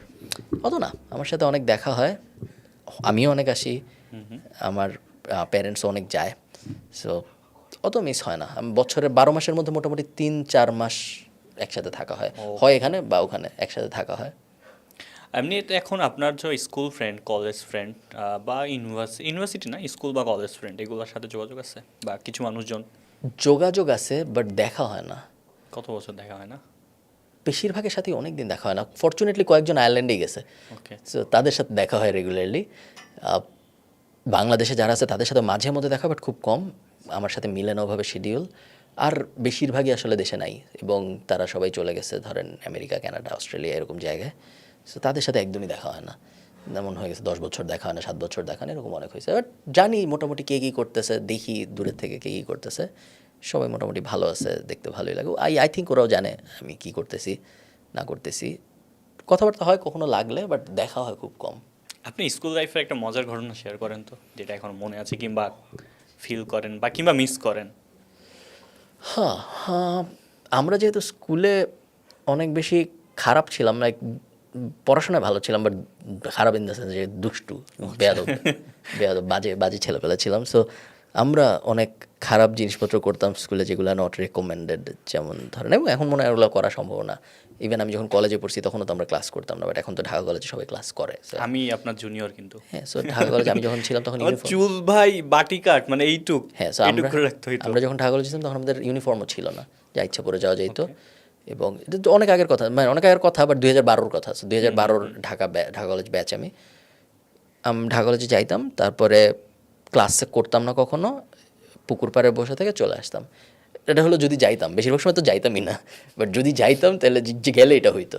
তো ধরেন ঢাকা কলেজে আমি 2 বছর ছিলাম, তার মধ্যে আমি টোটাল ক্লাসে গেছি হয়তো 15 দিন, এরকম হবে। 15 দিনই পুকুর পাড়ে? না, মানে 15 দিন ভিতরে ও গেছি, আচ্ছা, ভিতরে গেছি, আর ধরেন বাকি 1-2 মাস হয়তো পুকুর পাড়ে বা ক্রিকেট খেলছি, আর বাকি সময় যাইনি। কখনো কখনো আমি যাইতে চাইছি, বাট কলেজে পরীক্ষা হচ্ছে কোনো একটা, এরকম জিনিসপত্রের কারণে হয় নাই। তো এইটা ছিল আমার ঢাকা কলেজ জীবন, বেশ মজা ছিল। এমন না যে আমি এক্সট্রা, মানে আমি যাইতে চাইছি, কেউই যাইতো না তখন। এমন না যে আমাকে অনেক অনেক ভালো কিছু হয়তো ছিল 5-10 জন যারা সবসময় যাইতো, বাট মেজরিটি কেউ যাইতো না। স্কুলেও আমরা এরকমই ছিল, স্কুলে তো ক্লাস করতে হইতো, বাট বেশ মজা ছিল আসলে। স্কুল লাইফ আমি রেগুলারলি, একটা টাইম যদি থাকে যে টাইমটা আবার যাইতে পারলে ভালো হইতো। বেশিরভাগ মানুষই হয়তো বলবে একই কথা, বাট হ্যাঁ, স্কুলের সময়টা যদি আবার চলে যাওয়া যাইতো তাহলে খুবই ভালো হইতো। আসলেও স্যার, মানে স্কুল লাইফে কি কি যে সব হয়েছে, মানে প্রথম তো গুনতাম না যে এটা করা হয়েছে এটা হয়েছে, এখন বুঝতে পারি আচ্ছা কি কি করেছি কোনো টেনশন ছাড়াই, কি হবে জানি না, যাই করি। অ্যান্ডি বার্নার্ডের একটা কথা আছে, যে কথাটার ট্রান্সলেশনটা হলো এরকম যে আপনি কখনো বুঝবেন না যে এটাই গুড ওল্ড ডেজ যতদিন পর্যন্ত না আপনি অনেক সামনে চলে যাবেন, যে এখন আপনি যে সময়টা আছেন ওইটাই এক সময় গুড ওল্ড ডেজ হয়ে যাবে ভবিষ্যৎ আপনার কাছে। এরকম একটা কোট আছে অ্যান্ডি বার্নার্ডের, এবং এই কোটটা বেশ সত্য, যে হ্যাঁ, অনেক সময়গুলাই আসলে গুড ওল্ড ডেজ, বাট ওটা বোঝা যায় না যে ওটা এখন গুড ওল্ড ডেজ। ওটা অনেক পরে যায় বোঝা যায় যে না, ওইটা ওই সময়টা গুড ওল্ড ডেজ ছিল। নাইস। স্যার আমাকে একটু বলেন, বাংলাদেশ বা সাবকন্টিনেন্টে পলিটিক্স অবস্থা কেন আসলে ঠিকঠাক হয় না? বাংলাদেশ এবং সাবকন্টিনেন্টে আই থিঙ্ক পলিটিক্সে ভালো মানুষ, ভালো বলতে নট লাইক যে সৎ, ওই ওই সৎ অসৎ না, স্কিলড মানুষ কম আসে যে কিছু পারে। সো পলিটিক্সে আসে মেনলি ম্যানেজেরিয়াল মানুষজন, যারা ম্যানেজ করতে পারে, বাট হার্ড স্কিলওয়ালা মানুষজন খুব কম আসে। এই কারণে আই ডোন্ট থিঙ্ক কেউ চাইলেও অনেক কিছু করতে পারবে। যেমন ধরেন, আমি যদি ইউটিউব না বুঝতাম, ধরেন মনে করেন আমি এসইও বুঝি না, এখন আমাকে আপনি বললেন যে কালকে থেকে তুমি এই এসইও এজেন্সির মালিক, চালাও এটা। এখন তখন আমি ওই এসইও এজেন্সিটা যেভাবে চালাবো ঠিক একইভাবে ধরেন নাটোরের এক আসন চালায় একজন। এখন সে কি ধরেন নাটোরের এক আসন, এমনি বন্ধ হয়ে যায় ইন্টারনেট। নাটোরের এক আসন বা ধরেন যেই জায়গার যেই আসনই হোক, এটা যে চালায় তার কি করতে হয়? তার ধরেন তাকে এসে একজন বললো যে স্যার আমরা এই যে যেই রাস্তাটা সেটা আমরা নতুন করে বানাবো, এটা কি বানানো উচিত নাকি? সে কীভাবে বলবে এটা বানানো উচিত? সে কি বুঝে এটা? জানে না। বলেন, তার তো জানার কোনো উপায়ই ছিল না তার পুরা জীবনে। আরেকজন এসে বলছে এখানে একটা খাল আছে, এটা কি কাটবো নাকি কাটবো না? তার তো বোঝার কোনো উপায় নেই। তার সারা জীবনের স্কিলই হলো মানুষ ম্যানেজ করার স্কিল, সে শুধু ওইটাই পারে, তার তো কোনো হার্ড স্কিল নেই। সো সে ওটা কখনোই বলতে পারবে না। সো সেও একটা আবোল তাবোল বলবে, তারপর কাজ যে করবে সেও একটা আবোল তাবোল কাজ করবে। ঠিক আমি কিছু না জেনে একটা মার্কেটিং এজেন্সি ম্যানেজ করতে গেলে যা হইতো নাটোর এক আসনের সাথে তাই হবে, এবং তাই হয়। True sir. এবং একটা জিনিস বারবার এটা স্যার হচ্ছে অনেক বছর ধরে হয়ে আসছে, যে যে পাওয়ারে বসতেছে ও ধর্মটাকে নিচ্ছে, নিয়ে ইউটিলাইজ করতেছে। মানুষ বারবার প্রতারিত হচ্ছে, বুঝছে না যে ধর্মটাকে ব্যবহার করে আপনাদের মধ্যে কোন্দলটা লাগাই দিচ্ছে, উপরে ওরা পাওয়ার প্র্যাকটিস করতেছে, সব কিছু করতেছে। এই ব্যাপারটা আসলে বুঝতে আরও কত সময় লাগবে আমি জানি না, যে ধর্মটাকে আপনাদের সাথে একটা টুল হিসাবে ইউজ করতেছে আপনাদের নিজেদেরকে অনেক কিছু করে দেওয়ার জন্য। এটা আরব স্প্রিংয়ের সেম কাহিনী করছে স্যার। আমি যখন লাস্ট আরব স্প্রিং নিয়ে লিখে আপনার ভিডিওটাও রেফারেন্সে দিয়ে দিয়েছিলাম, আরে বাহ। যে দেখেন মানে একটা মনুমেন্ট, আমি কেন ওখানে দাঁড়ায় ভিডিও করতে পারবো না? এটা তো হিস্ট্রি, ওই হিস্ট্রিটাকেও মানুষ ব্যাকএন্ডে নিয়ে চলে গেছে। সো এই ব্যাপারটা আসলে কবে মানুষ বুঝবে যে ধর্মটাকে ব্যবহার করতেছে, আপনাকে জাস্ট ইউজ করতেছে? এই জিনিসটা কোনোদিনও বুঝবে না। এটা আপনার গত 5000 বছরেও বুঝে নেই, আগামী 5000 বছরেও এটা হবে না। কিছু মানুষ থাকবে যারা বাকিদের থেকে অনেক বেশি চালাক, অনেক বেশি ম্যানিপুলেটিভ, তারা কম চালাকদের ম্যানিপুলেট করার চেষ্টা করবেই। এবং কম চালাকদের ম্যানিপুলেট করার বিভিন্ন ধরনের টুল থাকে, রিলিজিয়ন, রাজনীতি, সোশিও ইকোনমিক বিভিন্ন জিনিসপত্র, ওগুলো দিয়ে সবসময় আমেরিকান মার্কেটেও আপনার প্রো অ্যাবর্শন, অ্যান্টি অ্যাবর্শন নিয়ে কাহিনী হয়, প্রো গান অ্যান্টি গান নিয়ে কাহিনী হয়। সব জায়গায় রিলিজিয়ন নিয়ে স্পেসিফিক্যালি হয় না, বাট ওগুলো ওদের কাছে রিলিজিয়নের মতো আর কি। বিশ্বাসটাই তো হ্যাঁ, রিলিজিয়ন সো ওরা ওভাবেই ওই জিনিসটা ডিল করে। সেম জিনিস ওখানেও হয়, সব মার্কেটেই হয়, হইতেই থাকবে। It's a sad reality sir. বাংলাদেশে আমি আমি এই পার্টটা কেটে দেবো, বাট আপনার সাথে আমি গল্প করি যে ডেইলি স্টারে কালকে একটা ছবি দেখলাম যে এক ছাত্রলীগের এক আম্মু মারা গেছে। সো ও কাঁধে ওর খাটিয়াটা নিয়ে যাচ্ছে, বাট হাতে ওর হচ্ছে দড়ি লাগানো বা লাগানো। সো ওকে 3 ঘন্টার জন্য বের করছে জেল থেকে। ও জাস্ট মায়ের লাশটা নিয়ে যাচ্ছে কবরে, আবার শেষ হলে ওকে জেলে ঢুকাই দিবে। আপনার কি মনে হয় স্যার, ওই ব্যক্তিটা আজীবন যদি কোটি কোটি টাকার মালিক হয়, আজীবন যদি পৃথিবীর সবচেয়ে সেরা বড়লোক হয়, ওর জীবনে কখন ওই রিগ্রেটটা থেকে বের হয়ে আসতে পারবে যে আমি আমার মায়ের মুখটা ঠিক মতো দেখতে পারিনি, বা আমি কবর পর্যন্ত নিয়ে গেছি, আমার হাতে বাচ্চা ছিল? মানে এত খারাপ একটা সিচুয়েশন থেকেও আবার মানুষ ওই বাজে পলিটিক্স, আবার পোলাপাইন ওই বাজে পলিটিক্সে যাচ্ছে, মানে কেন যাচ্ছে স্যার? রিসেন্সি এফেক্টের নিয়ম হইল যে খুব নিকট সময়ে যা হয়েছে তার ইম্পর্টেন্সই আমাদের কাছে সবচেয়ে বেশি থাকে। সো 5 বছর পরে যে তার মায়ের মৃত্যু তার কাছে যতটা কষ্টের থাকবে, তার থেকে কোনো একটা কাজ সে তার নেতা তাকে করতে বলছে, কোনো একটা কাজ করলে ইমিডিয়েটলি এই লাভটা হবে, ওইটার ভ্যালু তার কাছে অনেক বেশি থাকবে। সো হ্যাঁ, চান্স আছে সে আবারও এরকম জিনিসপত্র করবে, বা সবারই চান্স থাকে। এটা কি স্যার আরেকটা কারণ হচ্ছে যে বাংলাদেশে এমনি তো বেকারত্ব অনেক বেশি, শিক্ষার হার অনুযায়ী। সো ওই মানুষগুলোকেই দেখাতে পারে স্বপ্ন যে আচ্ছা তুমি পলিটিক্স করলে এত পাওয়ার হবে, এত টাকা পাবা, এত করবা, সো আসো, তোমার তো কাজ নেই, তুমি এমনিও চাকরি পাচ্ছ না। সো বেকারত্বটাকে ইউজ করে আবার ওই পলিটিক্স, আবার ওই আনএমপ্লয়মেন্ট, সব একটা চক্রের মধ্যে ঘুরতেছে পুরোটা। হতে পারে। একই সাথে স্টুডেন্ট পলিটিক্সে যারা ঢুকে তারা তো বেকার হওয়ার আগেই ঢুকে। সো ধরেন বেকার, আমরা শিক্ষিত বেকার বলি হলো গ্র্যাজুয়েট বেকার, যেগুলো ধরেন 47 লাখ গ্র্যাজুয়েট বেকার বলা, যে ব্যাচেলার্স করছে তারপর চাকরি পায় না, গ্র্যাজুয়েট বেকার। স্টুডেন্ট পলিটিক্স যারা করে তারা বেশিরভাগ সময় গ্র্যাজুয়েট হওয়ার আগেই পলিটিক্স শুরু করে। সো তারা গ্র্যাজুয়েট বেকার ক্যাটাগরিতে হয়তো পড়বে না অনেকেই, বাট আমি শিওর তাদের অনেকের মাথায় এটা থাকে যে চাকরি পাবো নাকি জানি না, বাট এই অ্যাঙ্গেলে গেলে কিছু একটা তো হবে। বাংলাদেশে স্যার এডুকেশন ওভাররেটেড? না, বা ইন দ্য সেন্স যে না থাকলে কোনো লাভ নাই, না থাকলে লস, ওইভাবে। স্যার কালকেও আপনি আইমান ভাইয়ের সাথে কথাটা বলতেছিলেন যে আমি জানি এই এডুকেশন দিয়ে কিছু আমার হবে না, বাট আমি বের হতে পারছি না। এটা একটা কঠিন, মানে একটা শেকল না? খুবই। এবং এর থেকে বের হওয়ার কোনো উপায় আছে বলে মনে হয় না, কারণ না থাকলে সবাই বলবে যে নাই কেন, থাকলে আসলে কোনো লাভ নাই। আমি শিখতেছিও না কিছু, আমার কোনো লাভও হচ্ছে না, কিন্তু না থাকলে আবার সবাই বলে যে নাই কেন। সো খুবই খারাপ একটা অবস্থা, বাট এটা থেকে বের হওয়ার কোনো উপায় তো দেখি না। এখন স্যার বলেন তাহলে যে কি কি চিন্তা করছেন আসলে লাইফে, ছোটোখাটো? তেমন মেজর কিছু চিন্তা ভাবনা করছি না। লাইফ আপাতত ভাবছি কি করা যায়, কিন্তু কিছু করছি না, এবং তেমন জটিল কিছু ভাবতেছি তাও না। অনেক কিছু নিয়ে কিছু সময়ের জন্য চিন্তা করতেছি, তারপরে আবার ভাবতেছি যে না, এটা করব না। যেমন ভাবতেছি আমি কি রিস্ক নেওয়ার ইয়াটা কমে গেছে? একটু কমে গেছে, রিস্ক নেওয়ার ইচ্ছাও অনেক কমে গিয়েছে। যত ওয়েলথ বাড়ে তত ওয়েলথ প্রোটেকশন মেন্টালিটি বাড়ে। সো এখন বেশি চিন্তা হয় যে যা আছে তা না যাওয়া বেশি ইম্পর্ট্যান্ট দেন নতুন বানানো। স্যার আমার আব্বুর স্টেজে গেছে, আমার আব্বু যা আছে তা এর চেয়ে বেশি কিছু করার দরকার নাই, ইনভেস্ট করে যদি আবার না আসে। হ্যাঁ, তো আমি এখন ওই মেন্টালিটিতে বেশি আছি যে ওয়েলথ প্রোটেকশন। একদমই কিছু করতেছি না তা না, বাট অনেক কম কম্পেয়ার টু 10 বছর আগে আমি যত কিছু করতাম। নাইস স্যার, বলেন কেমন লাগলো? অত্যাধিক ভালো, খুবই ভালো লাগলো। স্যার আমরা লাস্ট হচ্ছে একটা স্টেজ করি যে আমরা গেস্টকে বলি নিজেদেরকে থ্যাংক ইউ দিতে for their life and staff. অত্যন্ত ধন্যবাদ আমাকে যে, এবং সাধারণত কি বলে গেস্টরা? আমরা এটা বলি, আমরা আরেকটা টার্ম ইউজ করি যেটা আপনাকে বলতেছি না, thank you and roast yourself. Thank you করেন, রোস্টও করেন। আমি খুবই ভালো, আমি আমাকে নিয়ে খুবই হ্যাপি, এবং ইনশাল্লাহ এরকমই থাকবে, সব কিছু ভালোই হইতে থাকবে। আমি ওই রকম র্যাগস টু রিচেস স্টোরি চাই না, যেখানে আমি আর জে কিবরিয়া শোতে যা বলতে পারবো যে ভাই, এবং উনি একটা সুন্দর টাইটেল দিতে পারবে যে দেখেন ফুটপাতের থেকে উঠে এসে আজকে ওরকম আমি চাইও না, এবং আমি চাই না কারোর সাথে হোক। আমি নর্মাল ছিলাম, নর্মাল থেকে একটু ভালো, তারপর আরেকটু ভালো, এবং তারপর ওই আরেকটু ভালোতে থাকে যাক সব কিছু, আবার বিশাল পতন হয়ে বিশাল উত্থান হোক।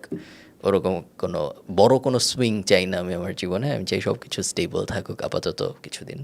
এই স্যার আপনার একটা সবচেয়ে ভালো জিনিস হচ্ছে আপনার লাইফ নিয়ে কমপ্লেইন কম, সেটা আপনাকে একটা পজিটিভ মুভমেন্ট দেয় লাইফ নিয়ে। সো এইটাই মনে হয়। থ্যাংক ইউ আপনাকে sir for passive journal book podcast, কারণ আমি এটা বলি নাই, বাট আমি অনেক জায়গায় এখন যাই যে চিন্তা আচ্ছা ভাই আপনার পডকাস্ট দেখছি বুক কর্মে বিভিন্ন ইয়াতে, আমি নর্মালি যাই, পরে বলছি আচ্ছা তুমি এটা না পডকাস্ট করো বই নিয়ে, ওকে একটা মানুষ এত কষ্ট করতেছে। সো আমার একটা অ্যাকসেপ্টেন্স বলেন বা এটার জন্য থ্যাংক ইউ সো মাচ আপনাকে। কোনো সমস্যা নেই ভাই, also thank you for coming this show. কোনো সমস্যা নেই, ভালো লাগলো কথা বলে। এবং everyone subscribe or follow too, যেটা করা যায় আপনার ওইখানে ওই প্ল্যাটফর্মে যেখানে দেখতেছেন ওরা যা করতে বলে ওগুলা।